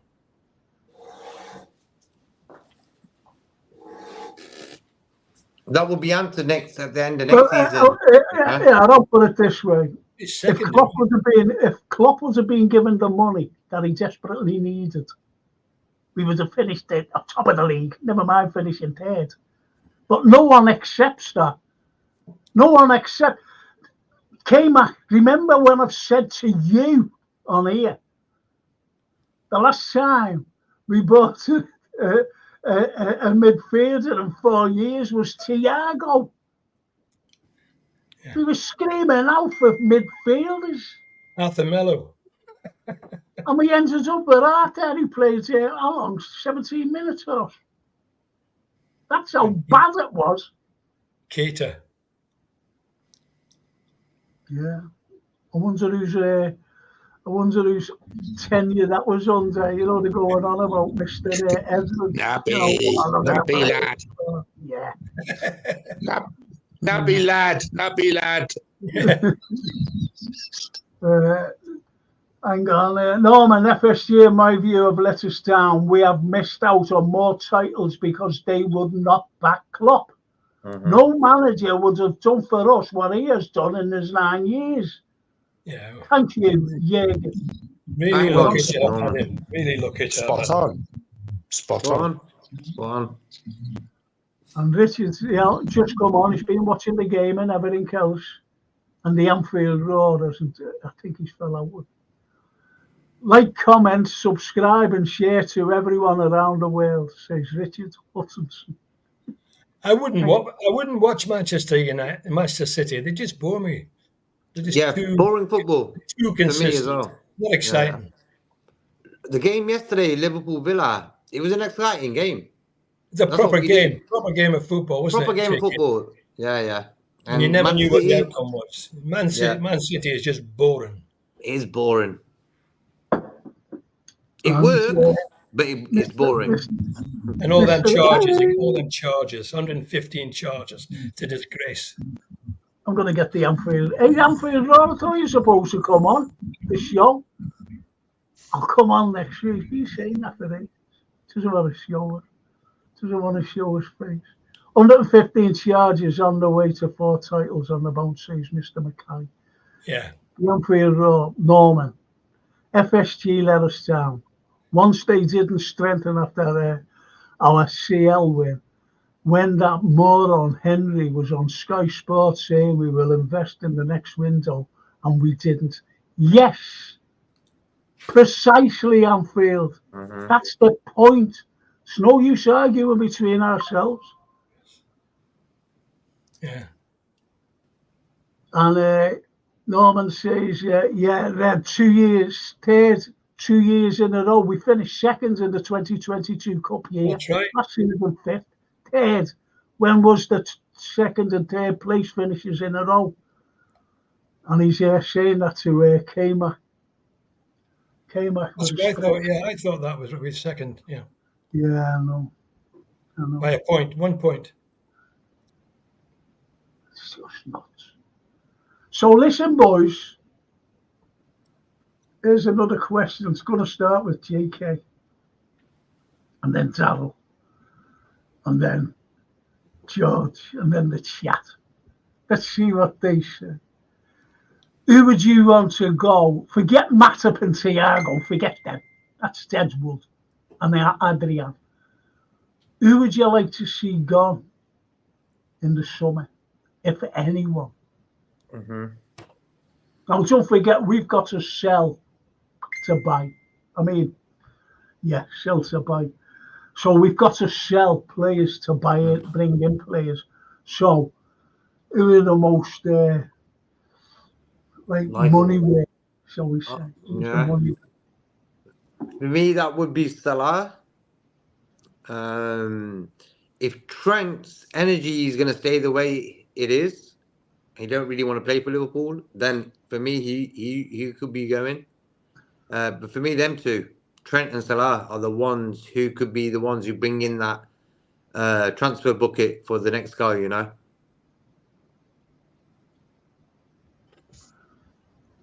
The Anfield Roar. Press the like for Frank for the algorithms. Drink these at Frank's birthday. There's a birthday cake there. As well as pints and scotch and everything. Thank you, Anfield. The good man. A question for the panel. With our turnover under Jürgen going from 70 million a year to 500 to 700 million, kinds of answers K-Mac's question and shows why these owners have not invested money. K-Mac's gone, hasn't he? That's what kind of a fella, K-Mac is. He comes out with all this controversy. And that doesn't answer his question. His question was, would we have done better if Klopp had left? Yeah. That was his question. Yeah. And I think we can see this time next year, we'll answer that question. So, yeah. That's when it will really come to the fore. Yeah. See, they were saying, look, let's bring 2 managers. Let's pick Pep Guardiola and let's pick Jose Mourinho. Mourinho at his peak. Would either of them come to Anfield under the model of the owners? No. Probably not. No, because they would want more power. They'd want more power. They'd want more say in what's going on, and they'd want more money. 2 big personalities. They won't get on with them guys. You know, you seen what happened with Edwards. Klopp, big personality. Edwards wanted to be the big personality, so he was against Klopp, and he ended up going. So they don't really want a guy who's going to be like Pep Guardiola, like they wouldn't want Klopp now, if you understand what I'm saying. Imagine we had other managers in the past, because like we're worth a lot of money now, so their job is done in that way. They want a guy who just comes in and just coaches the players, you know. Like everyone's saying, like for me, if I'm a slot now, I want to be involved in the player names, you know. I want to tell them who I like and who I want. Have a look into these guys, tell me what they're all about. You know, give me the data on these guys, you know, stuff like that. And I want a manager like that. I don't want a guy who's just a yes man, you know, doesn't want to rock the boat and stuff. I wouldn't say Klopp was a yes man, but he's been treated harsh on the transfer side of the game, you know. Klopp's got attitude, and I like that sometimes. You could tell he's a bit peed off about a topic, and it won't be really a topic what the guy on the journalists are asking him about. It'll be something going on behind the scenes within the club. So for me, I think they've had a lot of arguments over the 9-year period, the owners and Klopp, I would say. Yeah, it's a good point, JK. He's an honest person, isn't he, personally, JK? He's a very honest man, isn't he? I mean, he's never publicly had a go at the owners. He's never done it publicly. He's kept it to himself. And you might hear of that later on. After he goes, you might find a bit more of that. Absolutely. Yeah, Frank, this is what I mean with Jurgen. That's why he's definitely not a yes man, because he took more control of the club, which for me means he's not a yes man. He took more control because the owners wouldn't do it. The control, everything else. Klopp had to have more power because he had to. Okay, did you hear what he says does anybody hear what he said when Liverpool were only interested in him coming here? No, can't remember. He said, I couldn't think straight. He said, Liverpool wanted me. But it never came out in the papers or anything, or on the telly or anything else. It was waited. We waited, didn't we? Yeah. We waited and waited until the other fellow went. And then we kept it in-house. Remember? Not much. The only things that was coming out was that we were interested in Carlo Ancelotti and Jurgen Klopp. And I said at the time, people who know me, I wouldn't mind any of them. Great managers then, because I knew about Dortmund. Yeah, proved himself at Dortmund, yeah. You know, proven, I said. So anyway, I didn't mind that. Anyone was better than the Irish fella, to be honest, especially them two. Northern Irish, I should have said. Now, Cedric here says, seller for me, think he will get rid of Enzo, who has been good for the money. Now, what I mean about Klopp is he wanted to come here. It was in him to come here. And this is why he wasn't a yes man, but he just seen Liverpool. Even his wife Ola said it. Once they came to Liverpool, they seen the city, they seen the people. That was it. Fell in love with the place. And he stayed, but he knew that he could do something, you know, with a very meager budget. And he achieved it. He achieved on a meager budget. He won the European Cup. He won the Premiership. He won the World Cup. He won the FA Cup. He won every cup available. Everything he entered apart from Europa League. Absolutely. Absolutely. And got us to a final. Do you remember, Frank? Do you remember, Frank, when Bill, when Shankly went into the Kop? He went into the Kop. Do you remember? He was in the middle of the Kop with his scarf on, and people couldn't believe their eyes. Yeah. I'd love to see Jurgen do that, you know. It'd be very difficult because of the seating. In those days, Yeah,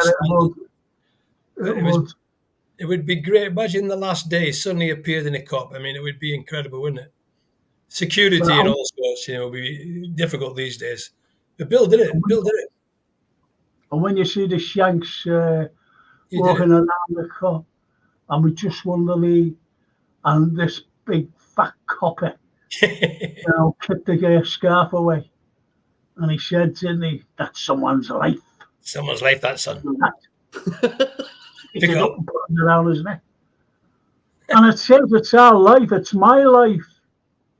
Well, it's people don't realise, some scouters realise, they really don't, that during the 80s, this city was starved by the government, starved of everything. Yep. Apathy could have easily have set in. And only for our two football clubs, that saved us. Liverpool Football Club and Everton. Everton were a good side. They were. Yeah, they were. And we could have all become apathetic. But we looked every weekend to play football. We looked every midweek to play Champions, you know, the European Cup. And look what we did. Look what we did. Yeah. Managed decline, that's what it said. That's all I'm saying about that.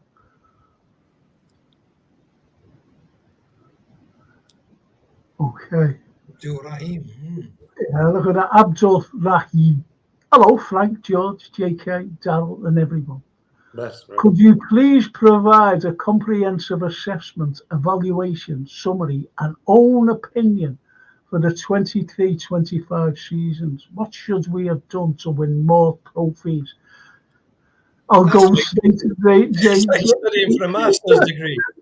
Exactly. JK. Nicely worded, yeah. Question. For me, a DM, bro. DM has been a problem this season. We look great when we have a DM playing well. Endo, when he played well, we won those games. You know, Klopp actually improved him. You know, look how Endo started, but over the season he got better and better and better. You know, Klopp probably advanced his game. You know, probably speaking German with him, made him into a top little player for us. And I feel that has been the problem this season. That, along with the medical team. Players getting injured 24/7s, you know, them two things, and plus what happened off the field regarding Edwards and the new guy coming in. So all them things are the reasons why we didn't win the league this season, in my opinion. To me, there's only one reason why we didn't win more league championships and more trophies: Manchester City. It's simple as that. And my humble opinion on that is lack of investment. Yeah, they got the investment, though. We didn't. Yeah. But that's our lack of investment. You know, you're talking about that fine margin, that 1 point. It is. And I've always said, if we would have brought in two top quality players like Paisley did every season, that's why we won things. We could have won one of those drawn games.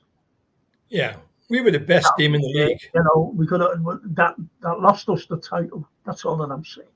When we had Firmino and Mane, and those guys that year we won the league, they were phenomenal. Yeah. Of course they were. Yeah. And I think, on my point of view, about what Rabdul asked is, my expectations before we wiped our midfield was struggling to even get in the top six and not winning a trophy. So my expectations for this season have gone completely overachieved for me. We finished in the top four, we won a trophy. That's overachievement for me. Yeah, it's been, in that sense, you're right, Darryl. It's been a successful season. Being the Champions League and win a trophy, I mean, how many other people have won a trophy? It's not only that. I said at the beginning of the season, George, you know, it'd be great if we could finish in the top four. Absolutely. Because of the new midfield. And I've been saying, right along, right up until Christmas. We're only still gelling. Yeah. Do you remember a year ago we were having kittens, weren't we? We were playing so badly. We were about Yeah, 7th or 8th in the league, and yeah. then the last 10 games we got it together. It's horrible. That's last season.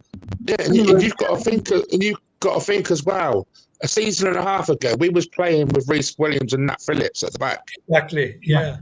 Fabinho Remember centre that? half. Yeah. Remember Yeah. that? Yeah. So you've got to put it in perspective, haven't we? I mean, we've done all right this year. We could have done better. Yeah. From Man United game turned it for us. That one game turned it, I think. Mm-hmm. We missed all them chances, lost those points, lost that point, and then Crystal Palace. And really, we should be better. But there you go. We are where we are. Champions League, I'll take that. And like we were playing with Reece Williams and Nat Phillips and Kabak at the back. Man City has spent over $250 million on the defence. Yeah, Rodri and all that. De Bruyne. Yeah, so that shows you the difference between us guys and them guys. So respect to Klopp, whatever he's done with us, He's always fighting for everything. And when the season starts, I'm a type of Liverpool fan. I'm saying I want to win the league. We can win the league. I'm just like that. For me, top four don't ever come into my vocabulary. I just don't like that word, top four. It just doesn't sound Liverpool, I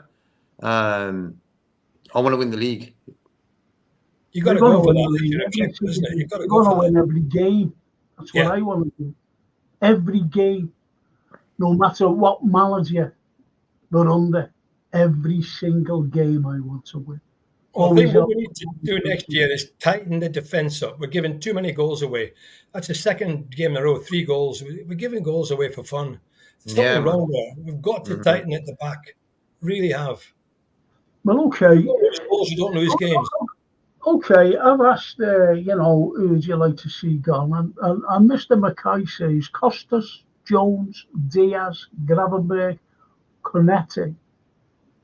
I'd give Salah another contract. He will still be sellable in 2 years. Does anyone agree with that statement? I'd give Salah another contract because he'll want to play in the Champions League. Well, I don't think he'll go because he wants to play in the Champions League. And at the end of the season, if he does go, he'll go on a free. So he'll make a packet of money anyway. So there's no reason for him to go now unless the club want to get rid of him by trying to get rid of him. But I don't think they will. So I don't think Salah will go. That's my opinion.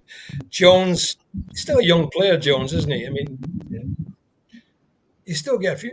Diaz, I think, might well go because he plays brilliantly, but his end product is not brilliant. He's beating players and beating them again and coming across the box, but he's not putting it in the onion bag, is he? He's not getting it in the net. Yeah. Costas, Tsimikas, he would get money for him. I would let him go.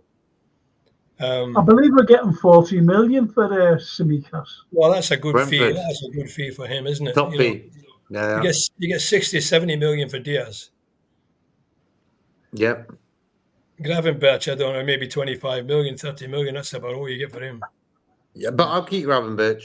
That list is a good list, actually. Kanate for me, no problem as well. Too injury prone. Jones, for me, he's on 15 grand a week. Maybe up his wages and give him another 2 years try. If you don't succeed, then sell him. Because for me, Jones has had enough time now to settle into a Liverpool career. Enough games. Yeah. He should be fighting for that, for Liverpool, It really annoys me when I see him and Trent not fighting for Liverpool, in the Derby example. Just in some games, they're just not fighting for the team. Hang on a minute, JK, hang on a minute. I thought it was him. It sounded like Doctor Who or something. You're rumbling. Yeah, you're rumbling there. Darryl. Doctor Who. There's a song about you, Darryl. Rumbling Rose.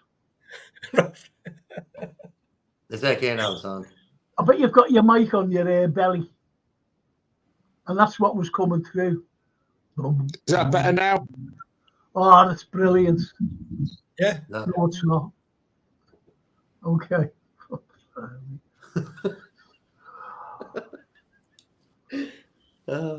Yeah, you're saying about Konate. I mean, Konate, now that Kwanzaa's coming through, Kwanzaa is man of the future for me. He's going to be a magnificent centre-half, him. Quality player. Quality player.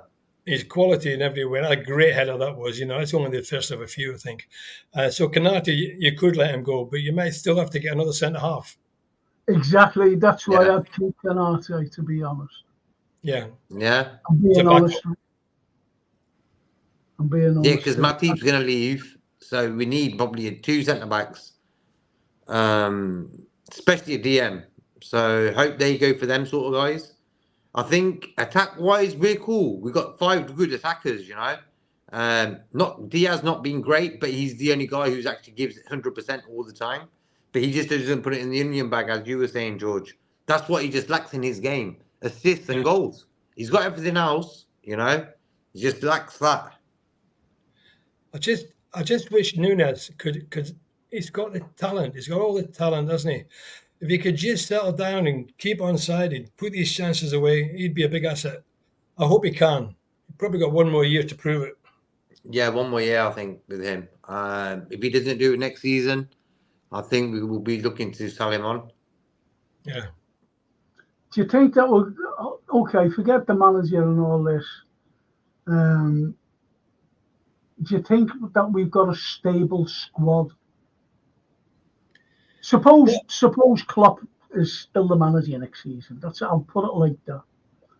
Do you think that we've got a stable squad for next season to challenge next season?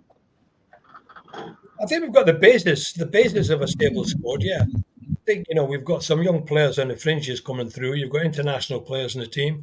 World Cup winner, Alisson in goal. I mean, if they're all playing to the potential, we should be challenging for the title again. With additions, we need additions though, Frank. We need another couple. Yeah, need a back four, centre half, I would say, and we need a DM definitely, and we need possibly another striker. Somebody is dependable that can stick it in the net. So what about Slot? Jota. Sorry. What about Jota? He needs to keep fit. We need to keep him fit. That's the problem there. I said to JK, I said, do you think Slot? What am I saying? Jota. Do you think Jota is injury prone? We've got a new staff coming in. We've got a new trainer, a new fitness man. Maybe he can get to the bottom of it and sort them out. Yeah, I was telling you, Frank, about how many days Jota's missed over the years. Yeah, 20 days. Plenty of days. Brian was telling me about that. So for me, football-wise, we all love him. I think I wasn't really impressed when we bought him. He was one of them sort of signings. We wasn't really like, who is this guy, And he came in, and I'll tell you the truth, when he plays and he's fit, we actually would start him, That's how good he is. I agree with JK. I agree with JK, like what he just said. Like with JK, who is JK? Who is this guy? We never see him. Yeah. Always injured, bro. Always injured. Injury prone. Injury prone, bro. Unless your Ellison says, evening all, I've got a couple of tickets for the Man U Newcastle tomorrow, but I'm not going. They are all for the shallow end if anyone's interested. Never miss a trick. Frank, says the Enfield, you're above Klopp, the club, and our city in terms of me and the Redbirds' favourites. So, for your birthday, we have immortalised you and we'll put you up there next to the Liverbird. Do you know what? No, I haven't got us here.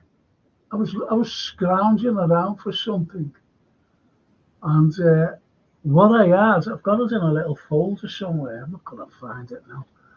And what it was, you remember Bill Tidy? Yeah, cartoonist. Yeah, remember him? And I met him.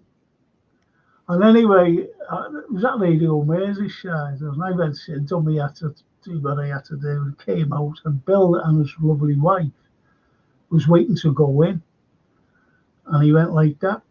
Yeah, Frank. And I'll dig it out, and I will show you. And what it is, it's me. It's only what the Anfield Roar said. And it's me. He's drawn me as the liver bird flying away. You know, from the liver building. Yeah. No, the cartoon. I've got it somewhere. You know, signed by Bill Tidey as well. Brilliant. He signed it. And it's only what the Anfield Roar says there. Absolutely brilliant. What being immortalised next to the liver bird. Just don't listen to this war chest crap, says Norman. It happens every summer. Anthony Gordon, good player, but no way FSG will pay 100 million. We never, I repeat, never pay 100 million, even for Casino. That was a load of ploy. That was a ploy. Yeah, that was a joke. Straight away when I seen that, I was like, no. We all said that, didn't we, at the time? Yeah. What they play, our owners and the PR they do, it's sort of really cringe. You know, if you've got your head screwed on, you just look at it and it's cringe in the way they've just sort of what they've done ever since Klopp sort of said he's leaving as well, you know. But also that the way numbers are getting thrown about every season, they're going to spend big this summer, or they're going to do this summer, you know. The only reason we sort of spent a little bit of money the summer gone and getting all those midfielders in, because half of them bloody left. And their wages as well. So, no brainer, you know. That was all Billy Hogan spinning it for FSG. Okay, the Anfield Roar, I think is a good question, actually. And I'm going to answer this first. The real question for the panel with Klopp's in recruitment control. Are we all under the understanding Klopp was never given investment, or is there doubt that his socialist ways and reluctance to spend? First and foremost, you've only got to look, and I'll just give you two players, Shumaili and Bellingham. He wanted to spend the money what they were asking for on them. He wanted to spend, so the socialist views and all that, no. I'm sorry. You know, I don't think there's anyone more socialist than me. But I want those, capitalists to spend on the pitch. They never do. Yeah, and the excuse that some people come out, which I still can't understand them, is they built a new stand and they're building another one. And they're looking at, let me tell you something about the Anfield Road end. It still isn't finished. They looked, here's how bad these owners are. Now, don't forget, we're paying for that, not them. Us, Liverpool Football Club. Not FSG Holdings, Fenway Sports, not them. Now, let me tell you something. When you go into business and you want, you have to get something done. So you go, it's just like it's just like this if you want your house decorating, for example. Like me, I want my telly hanging up on the wall, so I phoned 3 people, 3 companies today. Right? None of them were useless. But anyway, that's by the by. And what you've got is due diligence. So to build this stand, they sent out people. Due diligence. He came back and went, yeah, that's the dearest, that's in the middle, and this is the very cheapest. So they've gone for the very cheapest. But the due diligence said, listen, these people are in trouble. They're building a stand down in London for Fulham Football Club, and they haven't finished it. And they could go into liquidation. And they said, get them instead. So they got them. And this is why they went into liquidation while they were building it. And they still haven't finished. Now, if that was being proper owners, that stand would have been well finished with a very good, reliable company. You've only got to look at everything. Their ground's nearly finished. A ground, not the top layer of a stand. That's all we were putting up, as top layer of a stand. And it's still not finished. So when they went into liquidation, I said, Oh, but they're going to bring little firms in and have all the ants around doing this and doing that, getting this job done. They've only finished the clad. They've still got to finish the cladding off. They've still got to put seats in one of the corners. It's ridiculous. They still haven't done the hospitality suite. Still finishing the inside as well. Never mind the outside. Yeah. So that's what kind of owners we have. The cheapest. Try and work it out. Just try and work it out. Fed up with. And that stand should have been 3-tier. The one beyond the goal. Should have been 3-tier. The big corners, though. Do you know the big corners? I said to our kids at the time, why don't they just go around the two corners? Yeah. One into the main stand and one into the Kenny Dalglish stand. Yep. Cheap. Yeah. Cheap. And some people are saying, oh, wait till he builds on the copper. Wait till he build the Kenny Dalglish stand. Me and Paul George will be well gone by then if they start that. And Abdul says, could you please provide an analysis of the circumstances surrounding Arne Slot's potential appointment as head coach of Liverpool FC, taking into account the involvement of FSG, Edwards, Wards and Hughes? Yeah, they were all mates. All mates. Mates. Mates. I think you need to get K-Mac in for that answer, Abdul.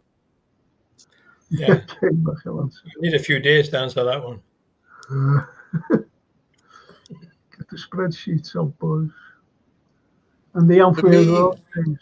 Abdul, they will get to you. Don't worry.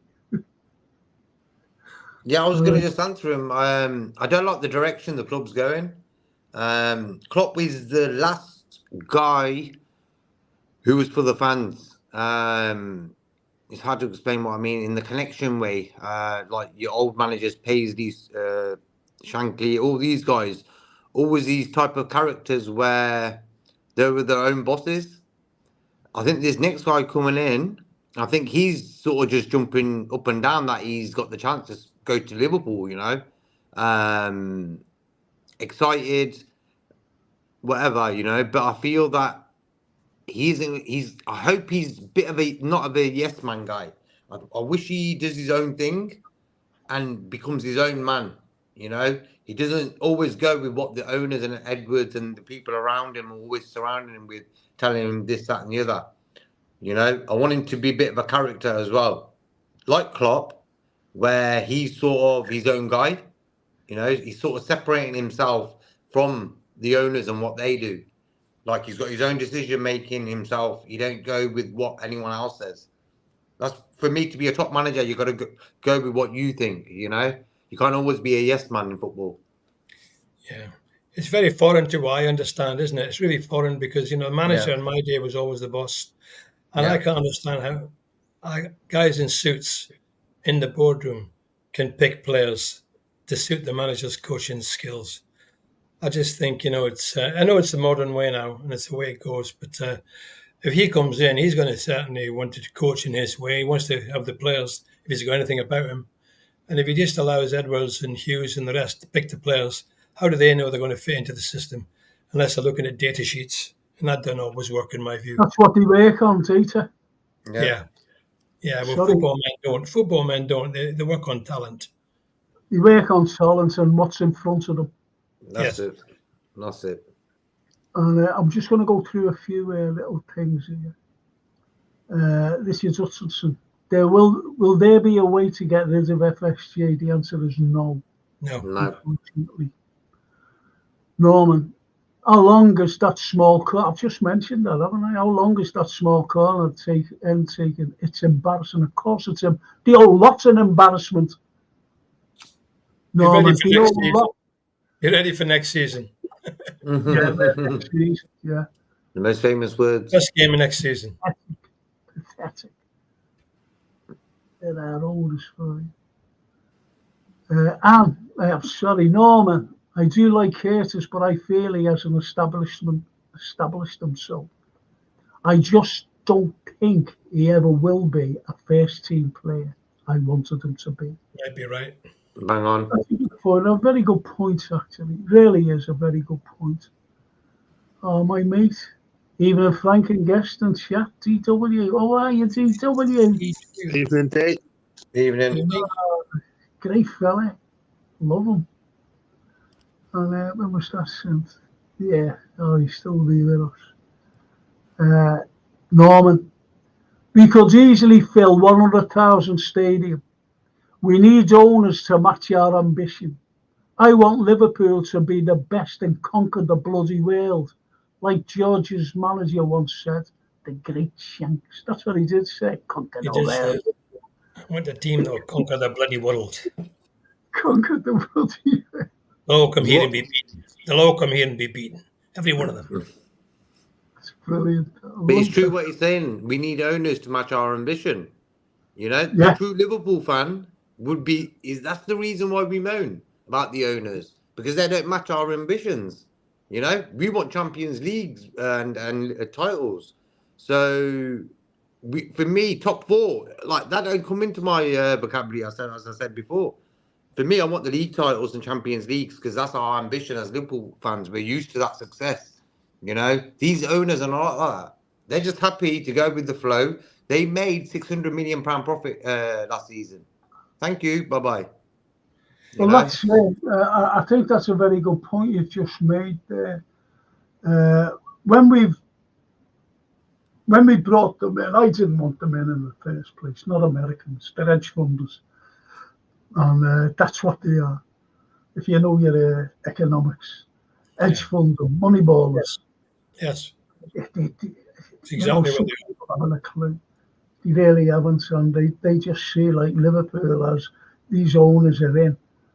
And as I gave a great example of the Anfield Road end, that's how bad it is. That's how bad it is. You know, and anyway, that's why. You've got to realise the caretakers are the most successful club in the United Kingdom. 6 European Cups, you know, been in 9 finals. There's nobody can match us. So, you know, they need to understand, they need to be buying big, they need to be thinking big. If they want to compete with the best in the world and win the European Cup, they can't faff around with Arthur Mello and people like that. They're going to have to get the big players in. Yep. Yeah. They got Virgil. Even Enzo was a panic buy. You know that. I know that. Because we never got a proper number 6. And we wanted, we said it, George, last summer, let's try and get this Andre in. Just paid an extra bit of money. And then as the season went on, we would say, we'll get him in the winter because he's cheaper. January. And we didn't. And we brought Endo. 20 million for him. 20 million. We've been lucky with Endo. He's done well. No, I know he's done well. But he went away, George. He went away. He went down to the Asia Cup. Yeah. And then got injured. Come back injured. Yeah. You know, that's what you've got to look at. And good point, JK. There is a report today saying we have made another 190 million profit this season. Why report this to us? We don't. We won't see that on the pitch. It happens. All that money should be ploughed back into the team. But it isn't. I know. That's the problem. That's the problem. 190 million. Where's that going? A new yacht in the Adriatic, or whatever, or a baseball team somewhere else. And now one of the guys has been brought in. The new guy's been brought in to deal with FSG franchises in different sports. And they want to buy another football club as well, George. And for me, we fans, we can't let that happen. I don't want another club associated with our club. Sorry, but no. We don't want that. Liverpool is unique. It stands on its own. We fight against everyone. You know, that's what we do. We don't want to be connected to any other club. No. I'm really against that as a fan, as a Liverpool fan. That's why he's been brought in to handle their business, worldwide business. Yep. Well, anyway, Yeah. Henry Bird, how about this? He says, Fran, I always watch your video documentaries on Liverpool. I haven't been well lately, and they bring me such joy and happiness up the Reds. That's Lovely. I brilliant. wish you well, Henry. Wish you well. They are brilliant, Frank. They are brilliant, to be Hope you fair. feel better soon, mate. That's Yes. lovely. I'm going to make one this year. It's a special one, to be honest. I've got people involved. I'll be talking to people. It'll be showing Liverpool in a very different light. I'll be doing it in the summer months when the sun's shining, or as the Italians say, Lucelli e cantare, il sole è splendid. So it'll be great. And I'm going to ask George if he'll take part as well. Oh, I'll be And his delighted to. little mate who used to own a garage where I used to go and fill my car up in Priory Road. All I right, wonder yeah. will he though take part in it? Oh, I think he would take part in something like that. Yeah, he would definitely take. But he's difficult with doing this sort of thing we do. Yeah, But no, okay. he would I'll do something tell you- like that, I'm sure. He's having a knee operation in June, I think. He's just had one. He's got another one coming up. But providing he's fit, I'm sure Gordon would do it. See, You don't know. it'll be easy because we can actually sit down and Yeah. stand You're right. back if it's I'm a sure lovely Gordon. day. Yeah, Gordon will Because get. all I'll be asking you, George and Gordon, He'll do whatever I ask him to about your do. involvements with Liverpool and why Liverpool is so important to you. Yeah.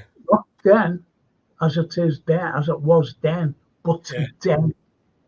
Yeah, You we'd know, be delighted to do that. That would be an honour. Yeah. I'm going to try and get Jan Mulby as well because I know Jan. Jan's a lovely fella. I think he That will was a be. funny story. I told you that before about Jan when Bob Paisley shouted to him and said, "Hey Jan, get warmed up. You're coming off." I'm going to see Jan Mulby. Oh, give him my regards. Yeah, what a man. Yeah, I said that to Darryl. I said, give him my regards. Just say, the historian, Frank. Scouse Danish accent. Unbelievable. And I know his wife as well. You know, man, she's a lovely person. I think Jan Mulby showed people who were young and maybe a bit overweight that the mind is how you play football. You play football with your mind. He was one of them type of guys. Didn't run around a lot, but with his mind, he played football and he was a good player. So Yeah, he could pick a pass out, couldn't he? He could pick a pass out, and he was a great passer of the ball. He didn't used to run around too much. Made the ball do the work. Yeah, He did, and he used to just really stand in the centre circle, didn't he? yeah. That's what Shankly used to say. He used to say, the ball never gets tired, son. The ball never gets tired. He sounds a little bit like me, Jan Mulby, doesn't he? Well, Norman says, I want to answer this actually. Say what you like about David Moores, but he did everything to help manage funds. He just couldn't anymore, and he regretfully sold to the people he felt. Absolutely, because I've always said that we had an owner who was a copite, loved Liverpool.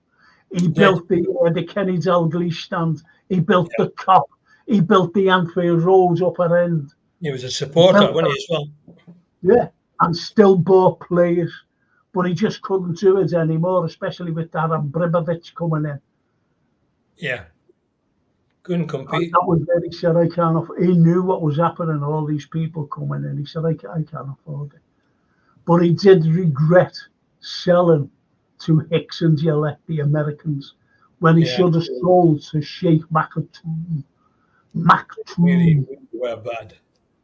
And I know the story, and that Tommy Smith told me when we were doing a documentary. I'll tell you it one day. And the Anfield Roar. Did you hear that? What David Moore said to Simon Jordan's Palace came to Anfield? He said, "We look after the small clubs here, as well as the big Simon. Simon Jordan never forgot that." Yeah. Simon Jordan. He's never liked us, that fella, has he? I don't like him. He's a big mouth.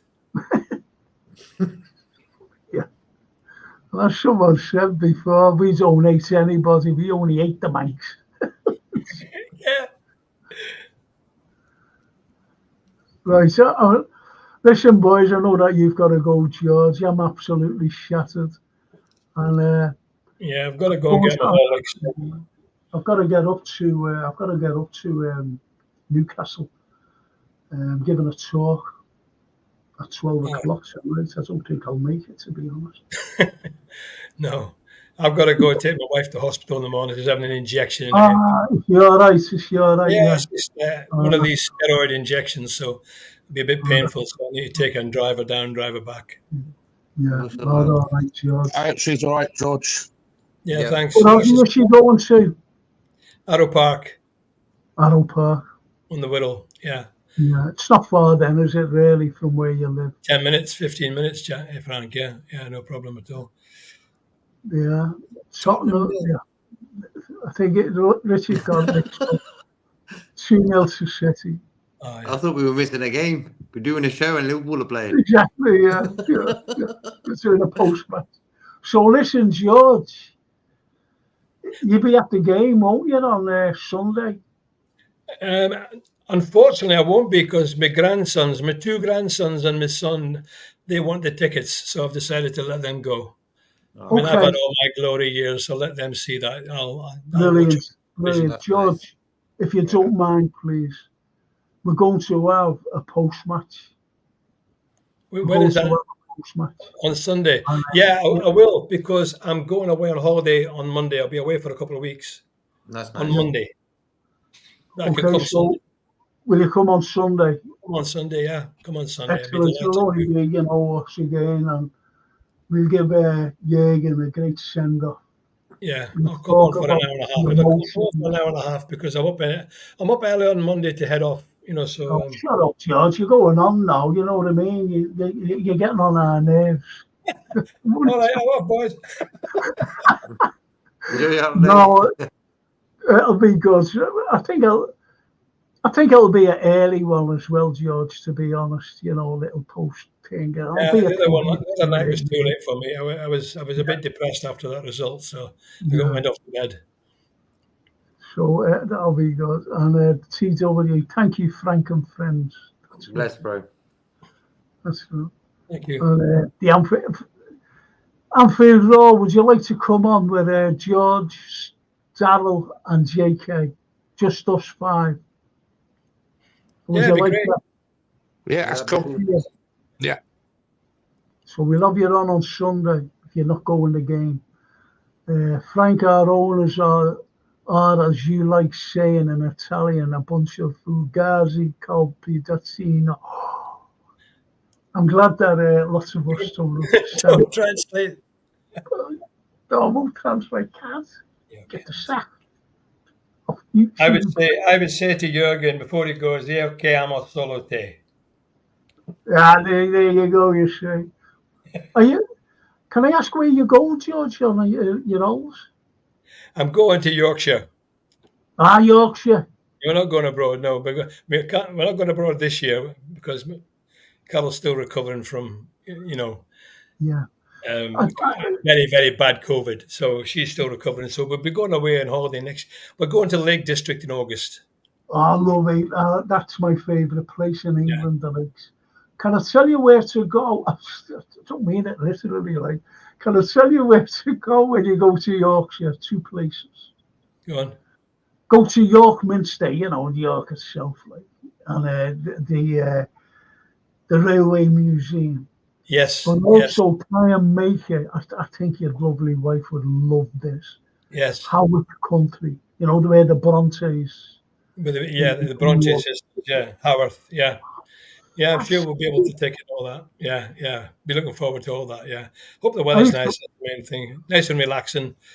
And then the football will be behind us and we'll be all getting ready for next season. Yeah, and everything, you'd be chilling out. And, I used to love going to York because I used to bring me Roman students to the. It's a lovely place, York's a lovely place, the shambles and cathedral. And we lived with the students to Haworth, absolutely fantastic.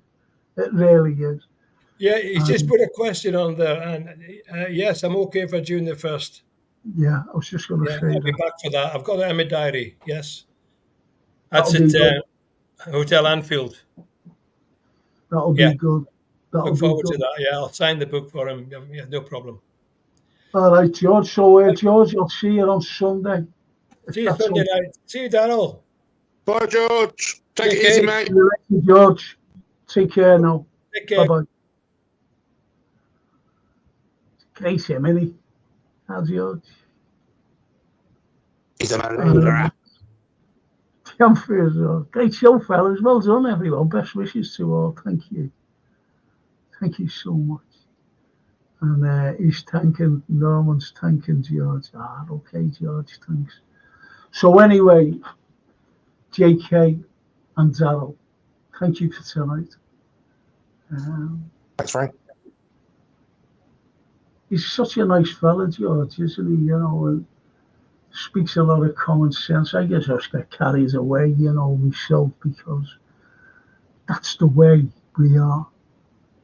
That's the way we are. You know, we're proper supporters, and so is our lovely chat as well. And, you know, Norman is that, you know, is that like passionate? He's asking about me telly. How's the telly, Frank? It's not. I take it to bed with me, you know. Frank's now 80 quid. Frank's now 80 quid lighter than. No, you know, I was ringing up these people, and he was saying, I was saying, when can you come out? One fella said, oh, come out in about 2 weeks. Is that? I used an expletive. Just said to that. And I was talking to this girl, you know, and she must have been in a company. And she was and I said, okay then. Did she ask for a £20 deposit? I said, why can't I just pay her when he come to the house and just put the bloody fucking thing up? I said, why can't I just say, yeah, there's the money? I said, I can't walk, I can't run away.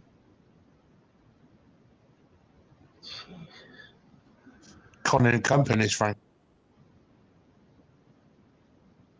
Oh yeah, the Anfield, have we got your email? Are you on Facebook? If you are, or can JK, can you get hold of the Anfield Road? If he's on Twitter, then I can, yeah. Okay, yeah, look, got him. I'll send you a link on Facebook. Brilliant. Anfield Road, that's it. I didn't even know that you were on Facey, to be honest. So send me a link, and then Jason will send a link to the JK, and the JK will then bring you on with the 3 of us, well, 4 of us, George as well. But we don't know what time we're going out yet, do we, JK? No, not yet. Because it's up to the JK, you see. Because JK's got to do, I think it's a 10-mile swim. Yeah. In a marathon. Yeah. And then ride the 25-mile bike up a mountain. Up a mountain. We can't wait for him to come. And Daryl's going to go shark hunting as well. So yeah, I can't wait to see JK in his mankini. Well, you can give me yours. You can borrow yours, yeah. Oh no, you'll be able to sleep in his mankini. It's a tent. Yeah, 10, yeah, 5-man tent. We can all wear it. The Anfield. Have a nice break, George. Me and Frank and the boys are off to Benidorm. Lovely scenery, have it. Me and Frank and the boys. Benidorm. There was a program called Benidorm, no? What? There was a program called Benidorm. Yeah, I know, yeah. Well, our kid's lad, John, he phoned me up. He says, Uncle Francis, I said, what? He said, will you come to Benidorm on the stag night? I said, no. And he went, oh, God. I said, no, I want to go to bloody Benidorm. So anyway, he phones me back a couple of days later. He said, "My dad's going with his mate Liam, and can you keep them company?" But anyway, he ended up going. Those lads who were on the stag, we just left them because they went into clubs that was just boom, boom, boom, boom. And there's that stream. There's that stream you watch, Frank. The Dunk guy. He was in Benidorm. Yeah, I know you're saying. Yeah. Don't watch him anymore. He's a phony. Yeah.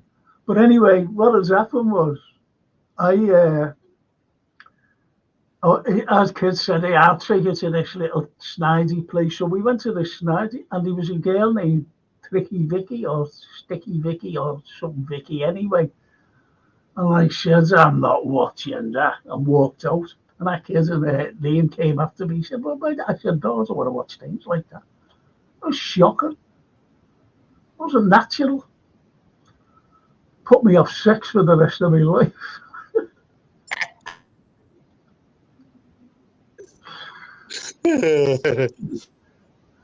Whereas Vars, as Tracy Neville kidnapped him, yes.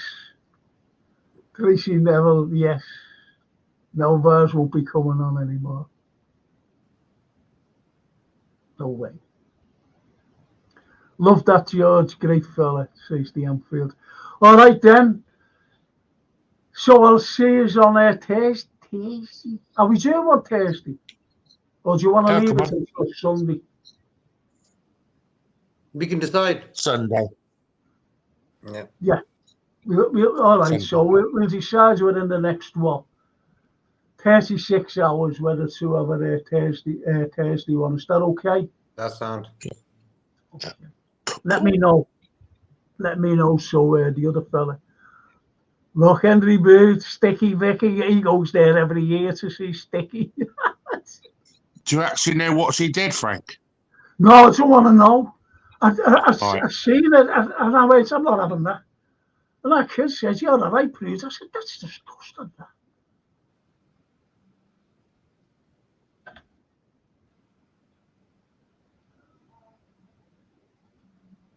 Frank, did you know most of the men fighting at Bosworth were Scousers? No.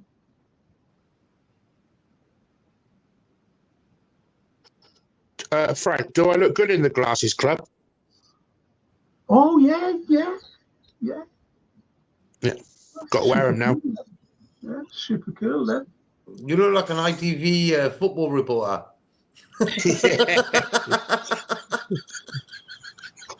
I'm telling you, what's the score now, bro? And it's 3-0 to Tottenham here at the